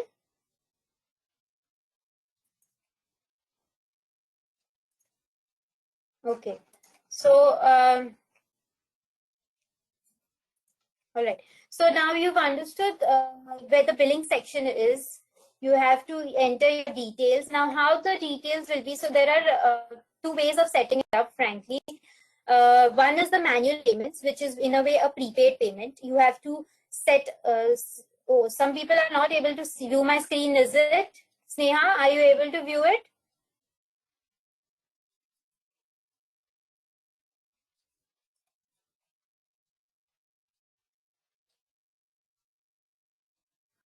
Okay.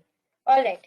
So there are two ways of payments, manual and automatic. Manual is when you make a prepayment. Prepaid, it's like a prepaid way of working.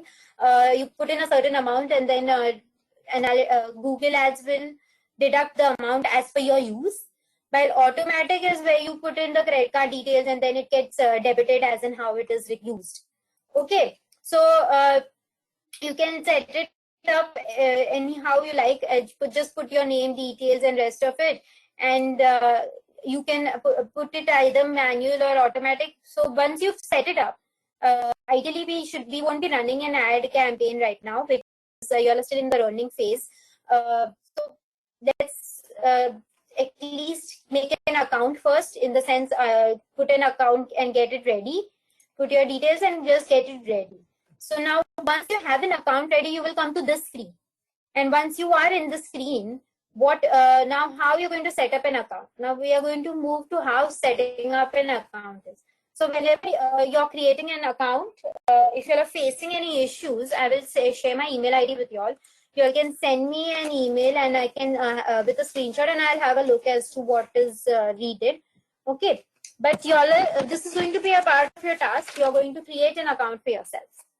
Okay, now before I start off with campaign types and creating a search campaign, I want to cover one small thing before that.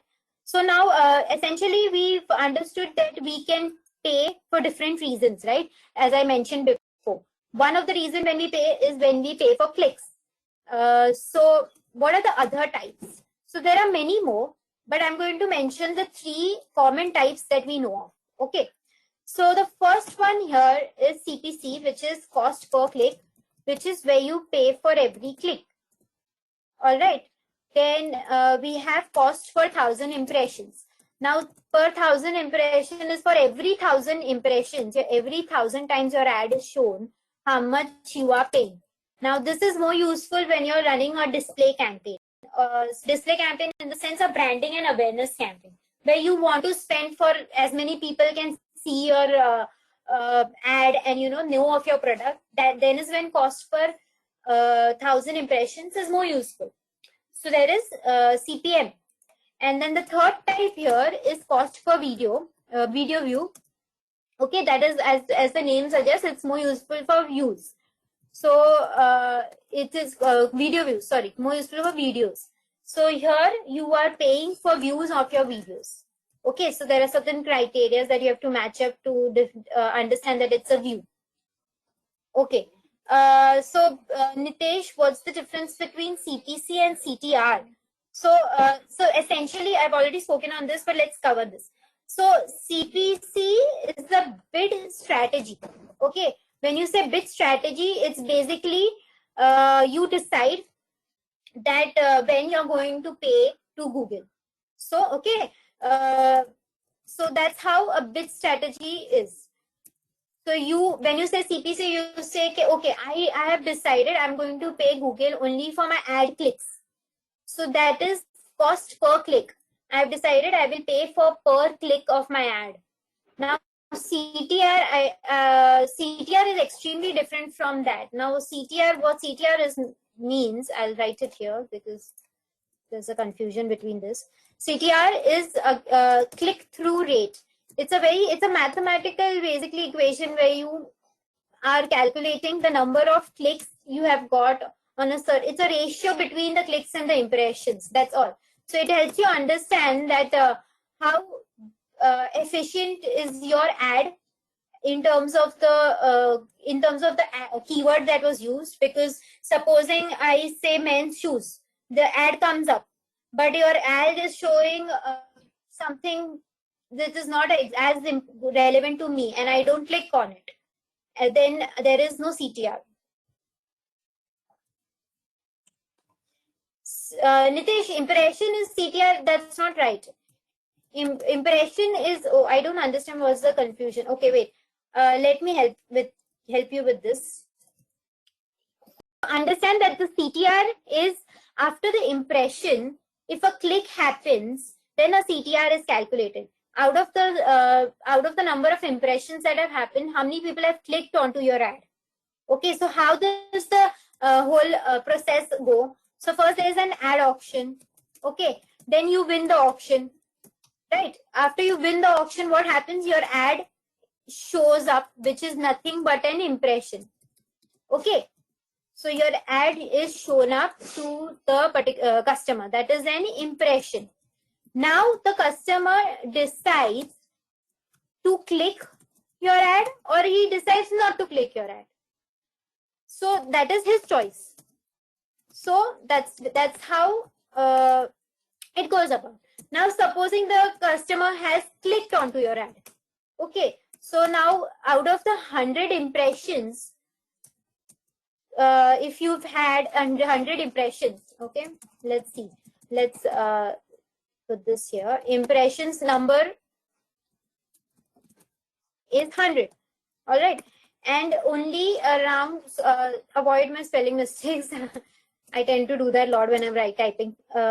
So, well, and if you've got only 3 clicks, so that's essentially, sorry, let's take 10 clicks. So it's essentially just 10% CTR, which basically, how is it calculated now? Clicks divide by impressions into 1,000. Hold on. Yeah, that will give you your CTR. So what has it told you? It has told you to the quality of your ad as opposed to your keyword.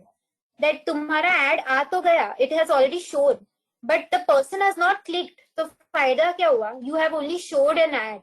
The person was supposed to click and come to your website, right? That is when you will know that your ad was effective. That is when you will know that you were able to bring that person to your website. So that's how you will be able to. So CTR is somehow showing you how many people have actually reached your website after you showed your ads, or after how much spends you've made. Okay, are you understanding, Nitesh? Have I cleared your question?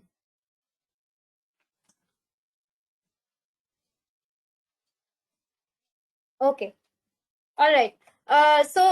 Yes, so yeah, I was covering the 3 basic types. So now I hope you all have understood that there are 3 basic types. Okay, there are more such bit strategies. We will discuss this in the next session, the other strategies. So I won't dwell into that right now. But these are the basic ones. Now, why we have discussed the basic ones is so because when we create a campaign, we can understand how to go about it. Okay. So now, before I start creating a campaign, we'll see this video. Okay, so now understand there are 5 campaign types. Starting from search network campaign, display network campaign, shopping campaign, video campaign, and an app campaign. Okay, these are all suited for different purposes. And one has to decide basis of your business which is the best suited for you. So some of them are self-explanatory, like video is your video ads that you run. Shopping is when you are more of an e-commerce company and you want to run a shopping campaign where people buy your product. So that is shopping. App campaign, again, app install campaign. Search network, we have discussed how the search network is. When person enters a search query, the search ads that come up, those are the search network campaigns. Have shown you what the display campaign looks like. When you are browsing through certain content pages, you will see a banner ad coming up. Those are the display ads. Okay, so let's have a look at the video, and then we'll create a demo. I'll show you a demo of how to create a search campaign. That will be your goal for this week. All right. Also, any questions, please mention on your chat box.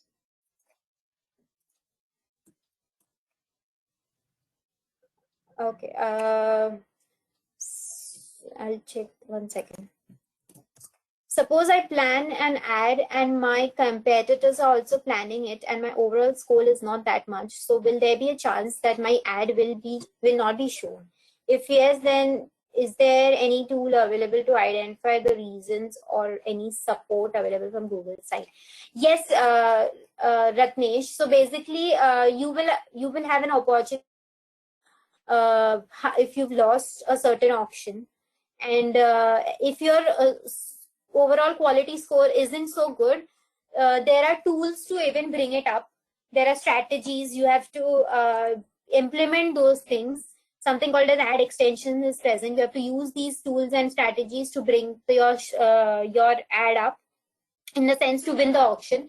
There's a possibility that if your quality score isn't that good, you won't win the auction. You will know that if there is a particular area in the Google Ads UI where you can go and see whether or not you've won the auction. I will, although not show it to you right now, I will show you to a little later in an advanced class, because so I don't want to complicate all of it for you right now. But it is possible. I will show it to you. And yes, so there are ways to increase your quality score as well. Okay. So watch the video and let me know if when you all are done.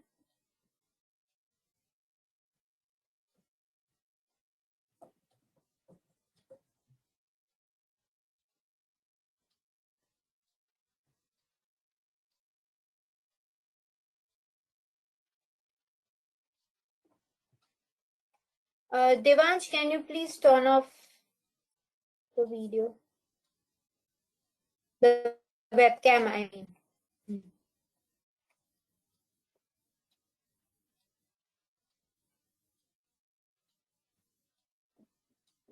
Thank you.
Okay, I see some of you all are done.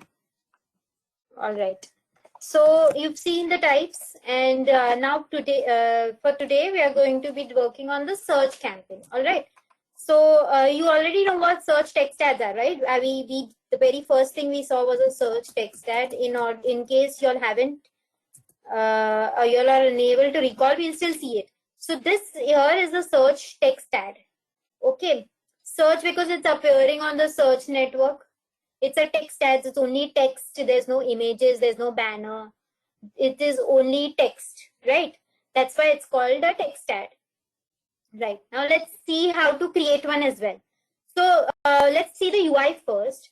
So this is where you enter it first. You can always start from new campaign over here as well, or you can move to a when you all start, you all will, the first thing you all will see is this page, because I have some campaigns in place. That's why I'm able to see these. But possibly you all will start here. So you all will start with the new campaign here. This plus sign indicates obviously to create something new. In this case, it's a campaign. I will show you somewhere else also you can create a campaign. So now if you see, there are these options here. So there is overview, there's recommendations, campaigns, then within the campaigns, ad groups, within the ad groups, ads, extensions we are going to discuss next week. So ad extensions, landing page is the page you take the customer to. So you decide I want to take my customer to whatever landing page that. Then the keywords within the ad group, there are keywords as well. Again, we are going to discuss this next week in detail. Audiences will be discussed in later half, in the sense, in the coming sessions. So as of now, let's just focus on the main text ad creation. Okay. So now, because text ad is running on the search network, I can go to the search network here. Okay, and I can create a new campaign. Or alternatively, I could create a new campaign in the all campaigns area as well. Like I am here at all campaigns right now, and I could create a new campaign from here as well. Okay, let's assume I'm going to the search network and I am going to my campaigns level. So when you click here and you come to the campaigns level, I am at this moment in the search network, looking at all the campaigns that are in the search network. Okay, so right now you will see that I have two active campaigns. I've filtered here all enabled. Okay, so understand, this all enabled is the active one. When if you want to see all your campaigns, you go to all. So now I have so many campaigns. These were done just for practice and some random things here and there. But these were the campaigns. And now I'm clicking on enabled. When you say enabled, means they are active.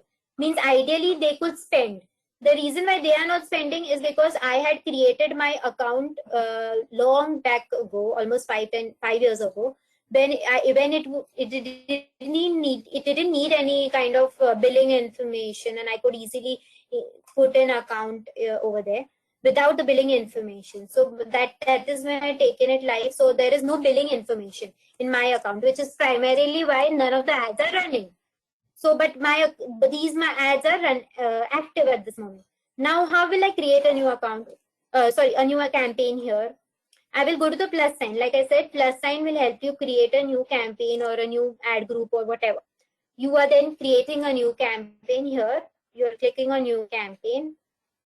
And now you will reach to a, okay, let it load. So it will be like a form. You have to fill out your details in the sense, what type of campaign, what type of ads, keywords, this, that,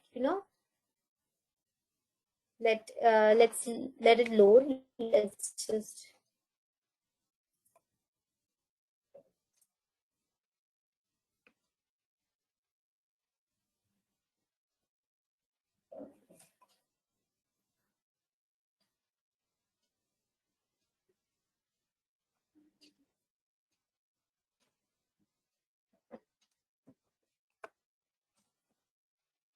yes. So now you see at this level, it's asking me what kind of campaign do you want to create? What is your aim in running this campaign?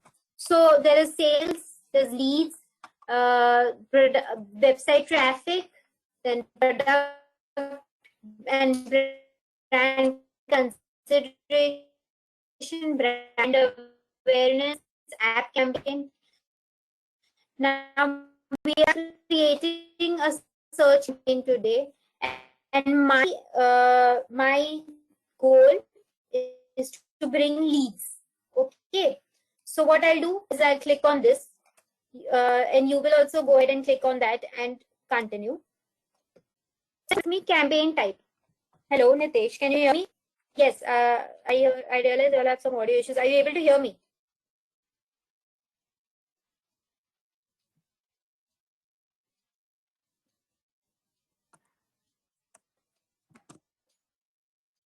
Okay, all right. So next you will end up at a campaign type, and you have to decide which campaign type you're going to run it with. Okay, so I obviously am looking for search. So I will select search and I will continue. Now in this search, you will select the goal that you're looking for. Like I said, I'm going for leads right now. So I'm taking leads and then continue. Oh, sorry. Let's wait. So leads will require a lead form. So that is a concept that we'll cover in next week. So I will, at this point, let's not take leads because I don't want to open the concept right now until we actually understand what it is. So let's go for the website visits. Okay. Here you can put in your website, or if you don't put your website also, you can continue. So continue without putting your website, and you will come to the page where you can actually create your campaign. Now you see there's the navigation flow given here, where you start from campaign settings, then you go to ad groups, you set ad groups up, then you create your ad, and then finally confirm your campaign. We are going to follow the same formation here.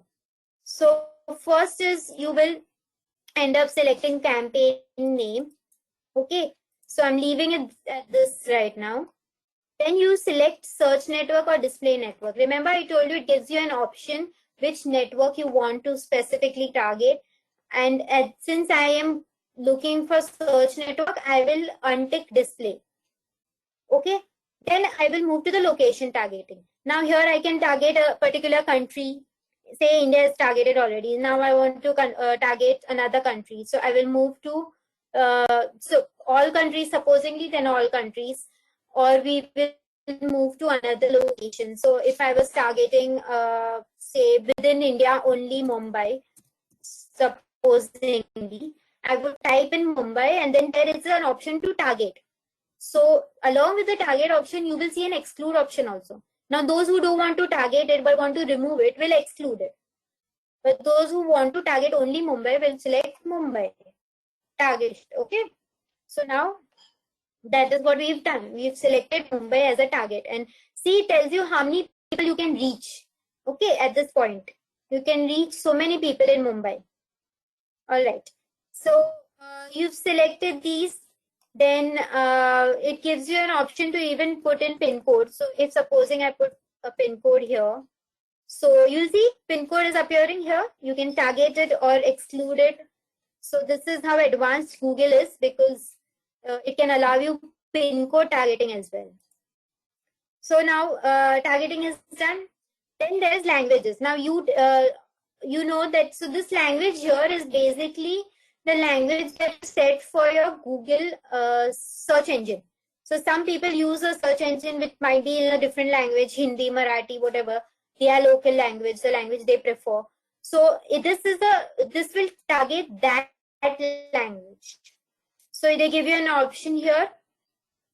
You can select the basis your target audience. I'm leaving it at English now. Then audiences, like I said, we're going to discuss it in the coming session. So I will leave it at that only. At this point, you do not need to think about it. Now, so I had said that my monthly target is 30,000.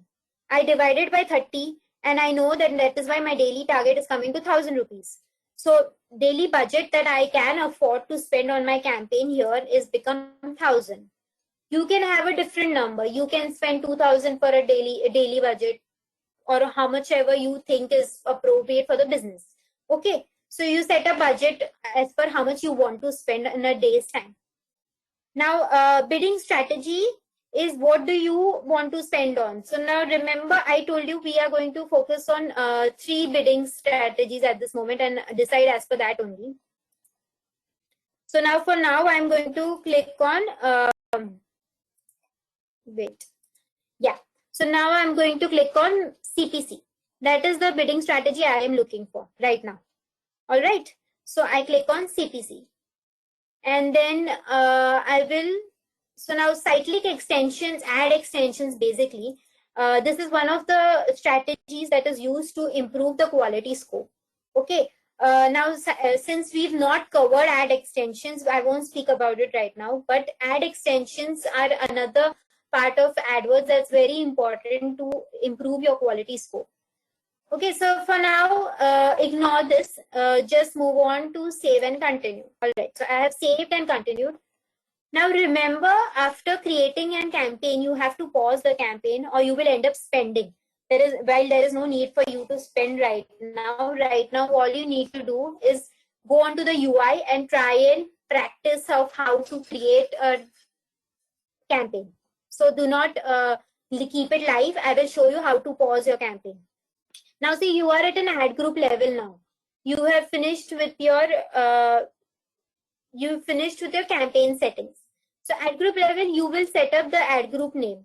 Now, remember we were talking about men's shoes, the women's shoes and something. So let's try the men's shoes one. Okay, right now. So my ad group name here is men's shoes. Now, I remember what I said, bid. Bid is how much you want to spend to get one ad click. Okay, how much you want to spend to win that auction and one ad click.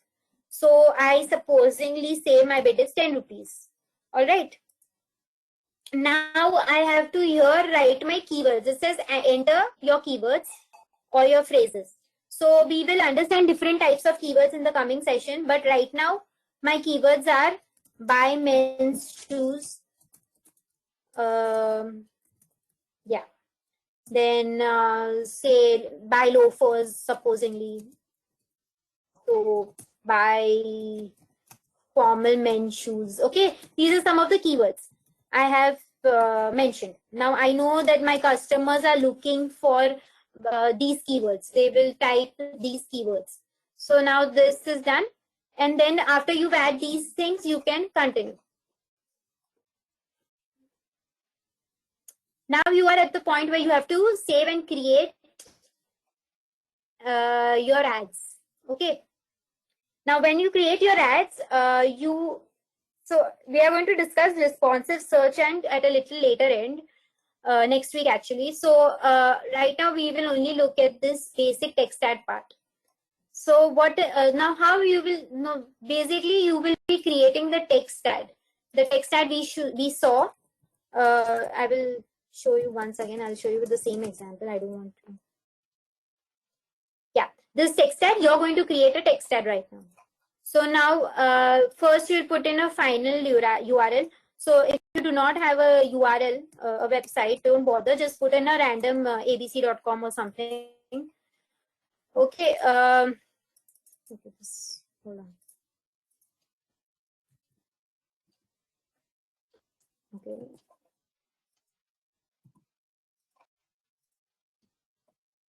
Then, so yeah. And then the headline. So there are now, see, the text has a option to put 3 headlines. You have 3 options, headline options here. So first, since my ad group is for men's shoes, I'll write buy men's shoes. So my ad, I'll start forming my ads. Buy men's shoes at 50% discount. Okay. Supposing this is my first headline. You see, the ad is being created here. So that's how you will be able to view what your ad will look like. So second option would be say I'm writing formal shoes. I'm writing the types of shoes that are available. Then formal shoes, I guess sneakers, then loafers. Okay, so these, supposing I'm writing my headline with these criteria. Okay, and then I move to the third line. In the third headline, again I mention 5.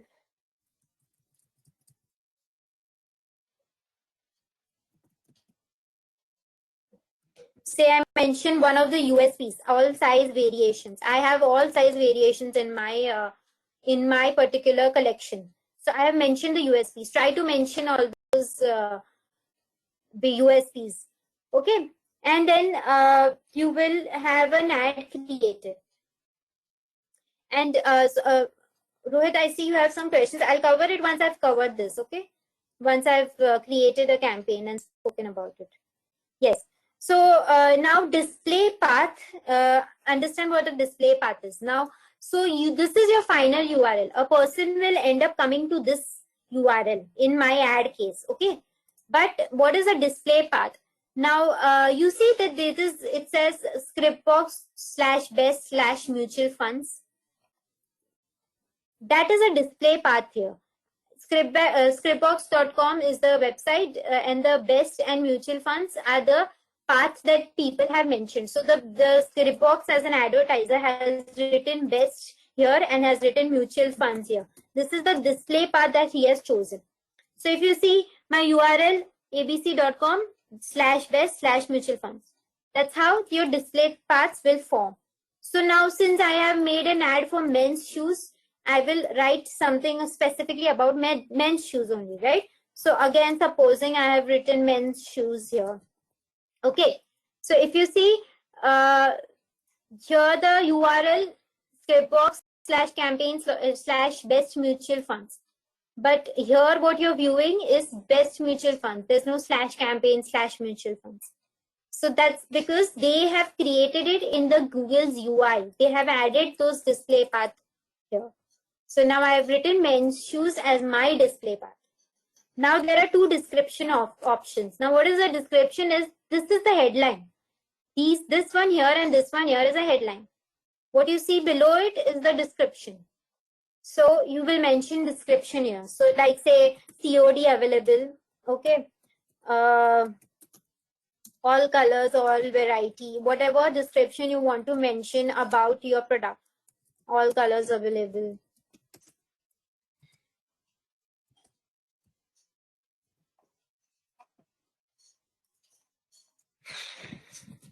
All right, and say 1-day delivery. All right, so you have an option to put another description like that. All right, 10-day return, or so that's it. I guess I'll leave it at that. Bye now. So now this is what I leave it at. Okay, and then I save and continue. Now this has created my ad. So I've made an ad for my campaign. And now I am confirming. So my campaign is ready. My campaign budget is 1,000 rupees. I have chosen CPC. I have chosen goal as leads. I have created the ad group, ads and keywords as in how needed. And I continue to create my campaign. This is how you create a search text ad campaign. Okay. So you will now once you continue, let it load. It will show you that it's taken live, that we've taken it live. It will show it to you. Just let it load. Until then, I'll cover your question, Rohit. For this budget, are we TV students allowed some access? I'm not sure what you mean, Rohit. Is up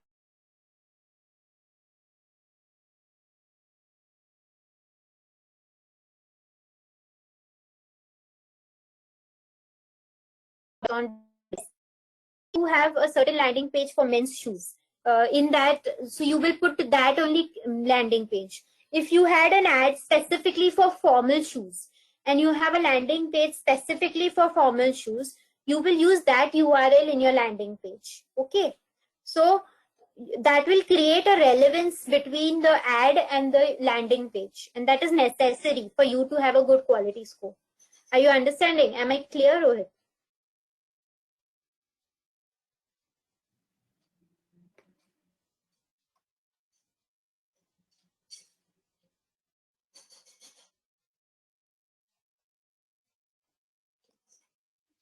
Hello.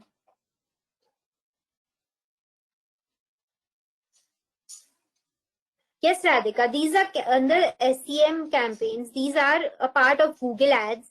Google Ads are a part of SEM campaigns, search engine marketing.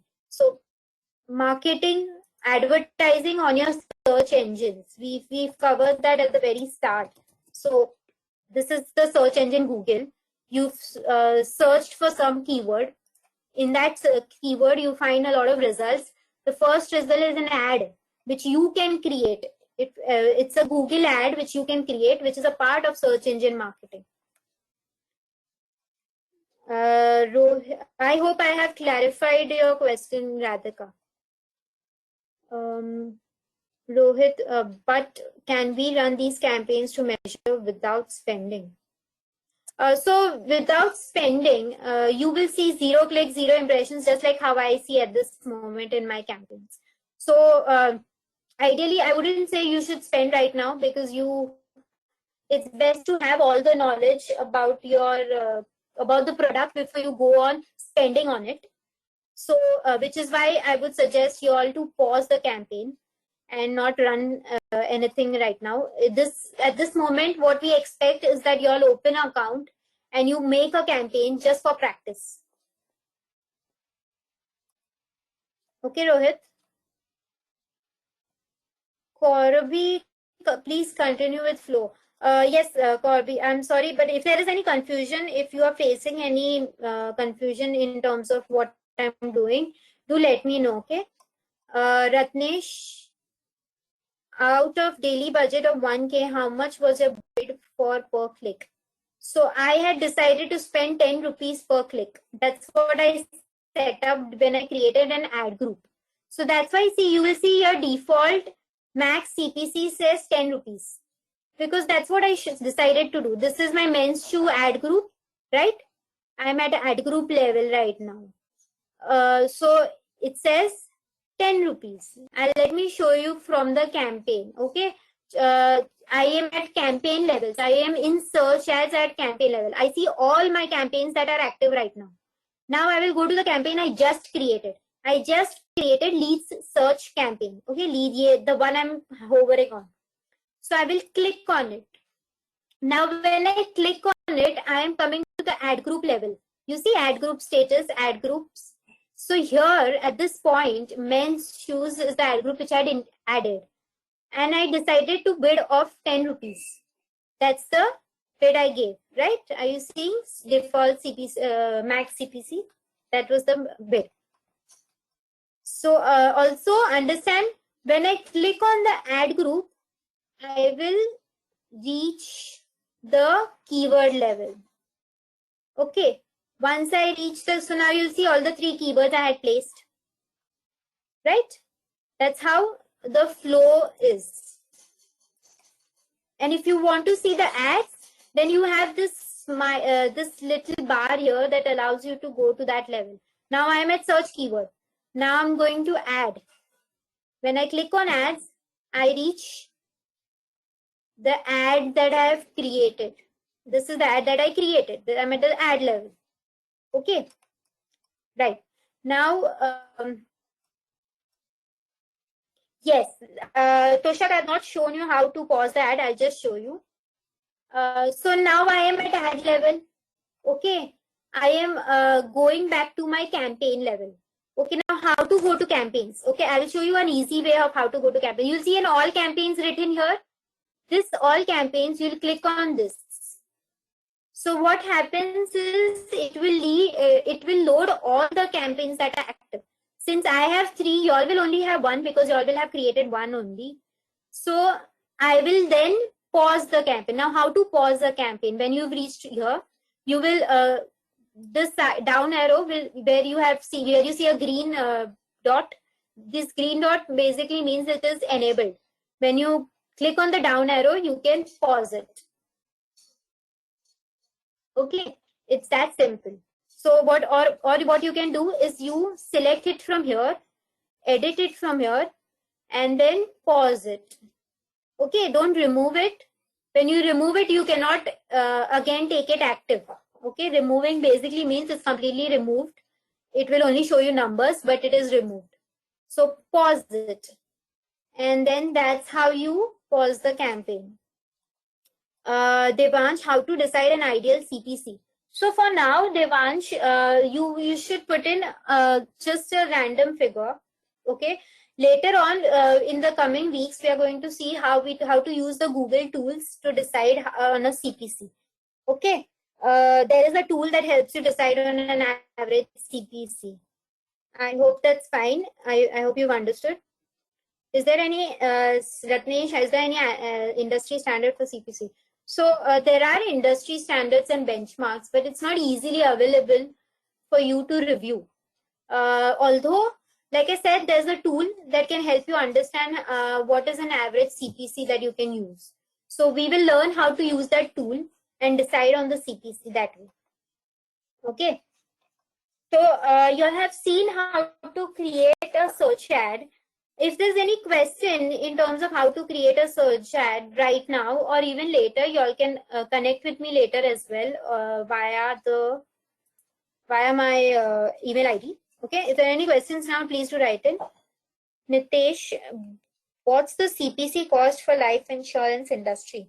So I won't have it immediately at this point, honestly.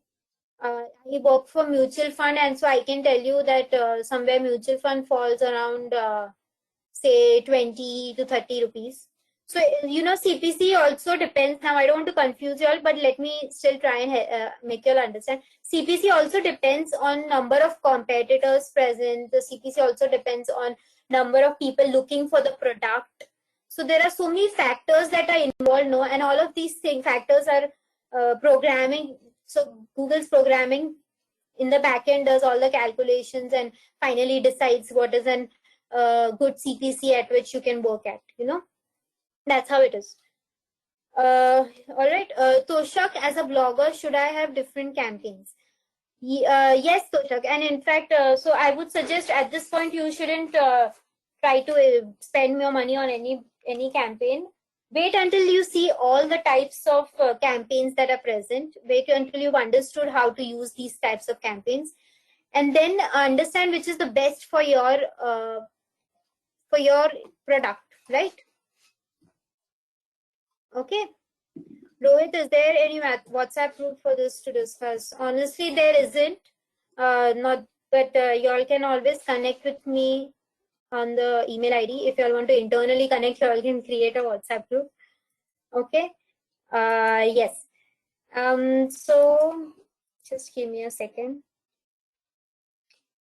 So, okay. Let me just cover one more topic, which is ad scheduling. And we've seen some rest of it, I think, most of it. Yes. Ad scheduling is something that I haven't covered. So let's just cover that. Yes, I will share with you that note sheet.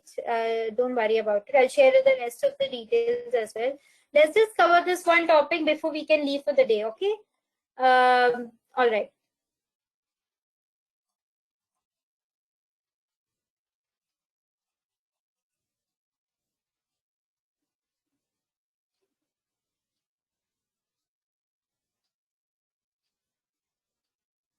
Okay, ad scheduling. So now, for some businesses, understand that not all businesses are open 24/7, right? So I can vouch for my business, for that matter, mutual fund. We are not open during the weekends as actively as we are open during the weekdays, right? So during the weekends, we tend to prefer not having so many calls because my company depends a lot on calls as well, because the customer likes to talk to us about the mutual fund before making an investment. So we do not prefer a lot of calls on weekends, and hence our business hours are supposedly just Monday to Friday. So what I'll do is I will schedule my ad just for Monday to Friday. because I know that once a person sees my ad, there is a tendency that he will call me or I will have to call him. So I will schedule it, right? So that's how you can schedule your ads. So what now some businesses, so that's how scheduling works. Some businesses say work in from 8 a.m. to 6 p.m. or some businesses will only have during the traveling hours. They are more, they want to show the ad more towards the traveling hours. Like say for instance, Zomato might prefer showing me an ad when I'm traveling, going back home from work, because I know there's a chance that I might order something as for my dinner at that traveling hours, right? So that is how that works. Or during the weekends, so you are planning for the weekend, you will probably look for something on Wednesday, Thursday, Friday. So that time, all these ticket bookings will show you a lot of ads. So yeah, that's the kind of ad scheduling that is required. Now you will see an ad scheduling section within when you're creating a campaign. Okay.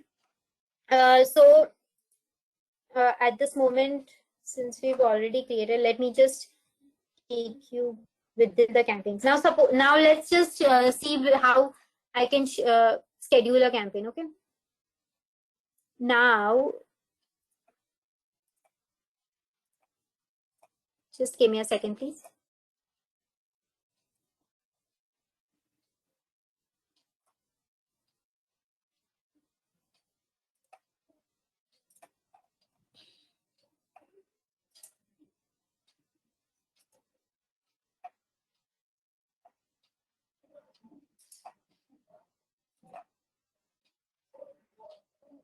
Yes. So we are back to the same campaign we created. I am clicking on this campaign to open up the campaign. Okay. So now I'm at the ad group level. Now, if you see here, you will see an ad schedule section. In the bottom, there's an ad schedule section. When you click on it, it offers the option to schedule the ad. So right now I have no ad scheduling in place. What I can do is add one. So what I'll do is go to this pencil here, click on it, and I want to do it from Mondays to Fridays only. From say whatever time to whatever time. Okay, from 0 to 0. That's how I plan to do it. Then I save this. Now my ad will run only on these days. All right. That's how you schedule an ad. So as per your business, as per your requirement, you're supposed to schedule your ad. Okay. Yes. So we've covered this point as well. I will just check. There were some questions as far as I can see. Hold on. Yeah, I will share the note sheets as well. Will you be sharing the PowerPoint presentation? So PowerPoint presentation will be available to you in the logins, in the LMS logins that will be shared with you already via Digital Vidya. They will already share with you those. So there is no need for me to separately share. If not, you will get these as well, if that's not the case then. Okay. So I'm going to share with you all the sheets. And along with that, I will also be sharing the feedback form. Please do fill the feedback form. It helps us to understand where to improve and if it has been satisfactory in terms of the knowledge or the delivery. So please do share the feedback as well. Okay. So here is the feedback form. Please fill in. I will share the note with you at this point.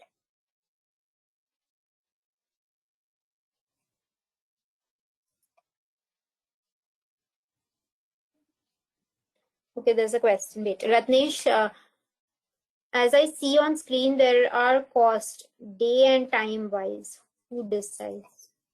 Day and time wise.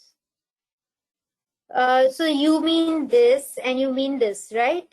So if you're saying who decides the cost, yes, scheduling wise. So Ratnesh, we decide the schedule. I have decided Monday to Friday. Now what happens on supposing on the Monday day, I win 10 auctions, 20 auctions, whatever, and I end up spending 200 rupees. So it will show me my cost 200. Out of the 1,000 rupees that I had my daily budget, I could only manage to spend 200. But next day, Tuesday, I am winning a lot of auctions and I am spending 800 rupees. So I'll end up spending 800. But what will be maintained is that Google will try to spend money only around 1,000 rupees daily budget. It will not exceed a lot beyond the 1,000 that you have set up. You know, that's how it works. Your fixed schedule, in the sense you have scheduled the ads from Monday to Friday. That is when it will run. It will not run on a Saturday or a Sunday. But on a Monday, you may spend less. On Tuesday, you may spend more. That is all dependent on the auction. Yes. Okay. So, Shak, as a blogger, is it feasible to spend on ads to get subscribers, or I should focus on my efforts of organic traffic? So, Shak, it's too soon for me to tell you this. Honestly, see, it depends. Some bloggers do spend on advertisements as well. Some bloggers tend to not spend on that and focus more on organic traffic. It is all dependent on how easily you want to get your traffic and if you are willing to spend or not. For instance, organic traffic will take some time to build. You will have to put a lot of time in optimizing your website to come up organically. If you are looking for something to be done immediately, you will probably end up going for something like that, right? In that case, for an advertisement. So it's just very dependent on how you want to run it, honestly. So, okay, I'm sharing this sheet with y'all. I hope y'all have filled up the feedback link. Just a second, huh?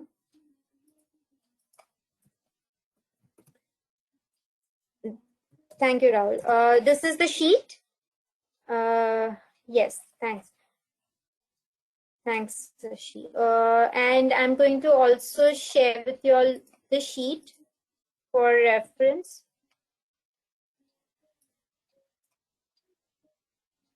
Just a second.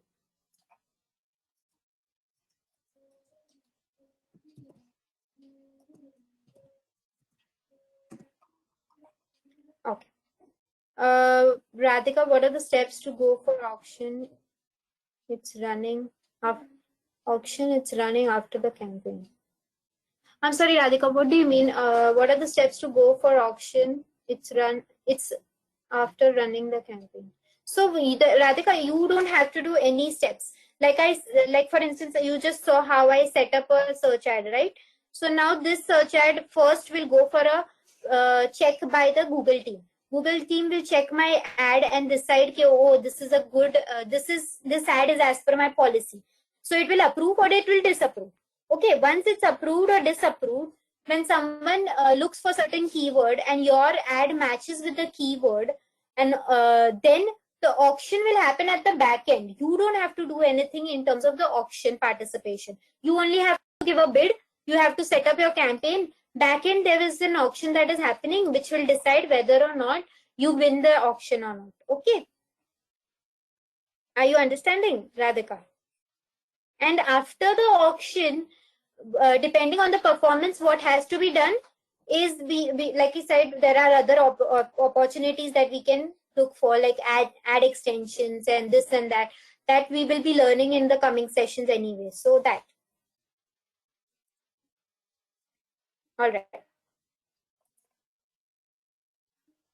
So if I hope there are no more queries. If at all, please let me know.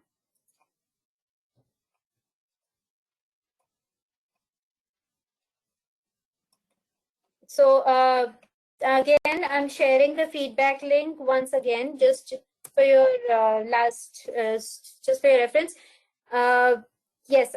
So essentially, we are done with today's session, and next week we are going to do the keywords and the extensions and the rest of it. So yeah.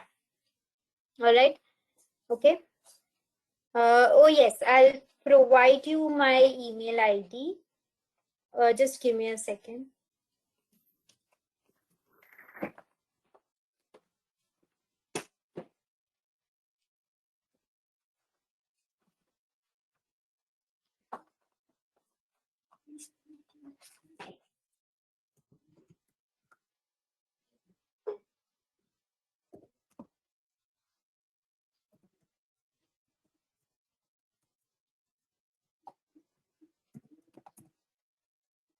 Yes, there it is.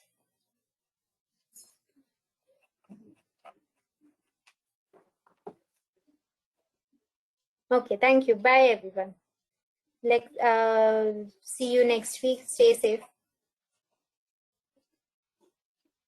So Rajesh, people, they will be sending you all the contents. I think it is already available to you. If not, I'm sure I will get in touch with the DV team and they will send it to you.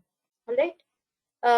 Rest of it I have shared. The ones that I have made, I have shared with you. All right. Okay. Bye.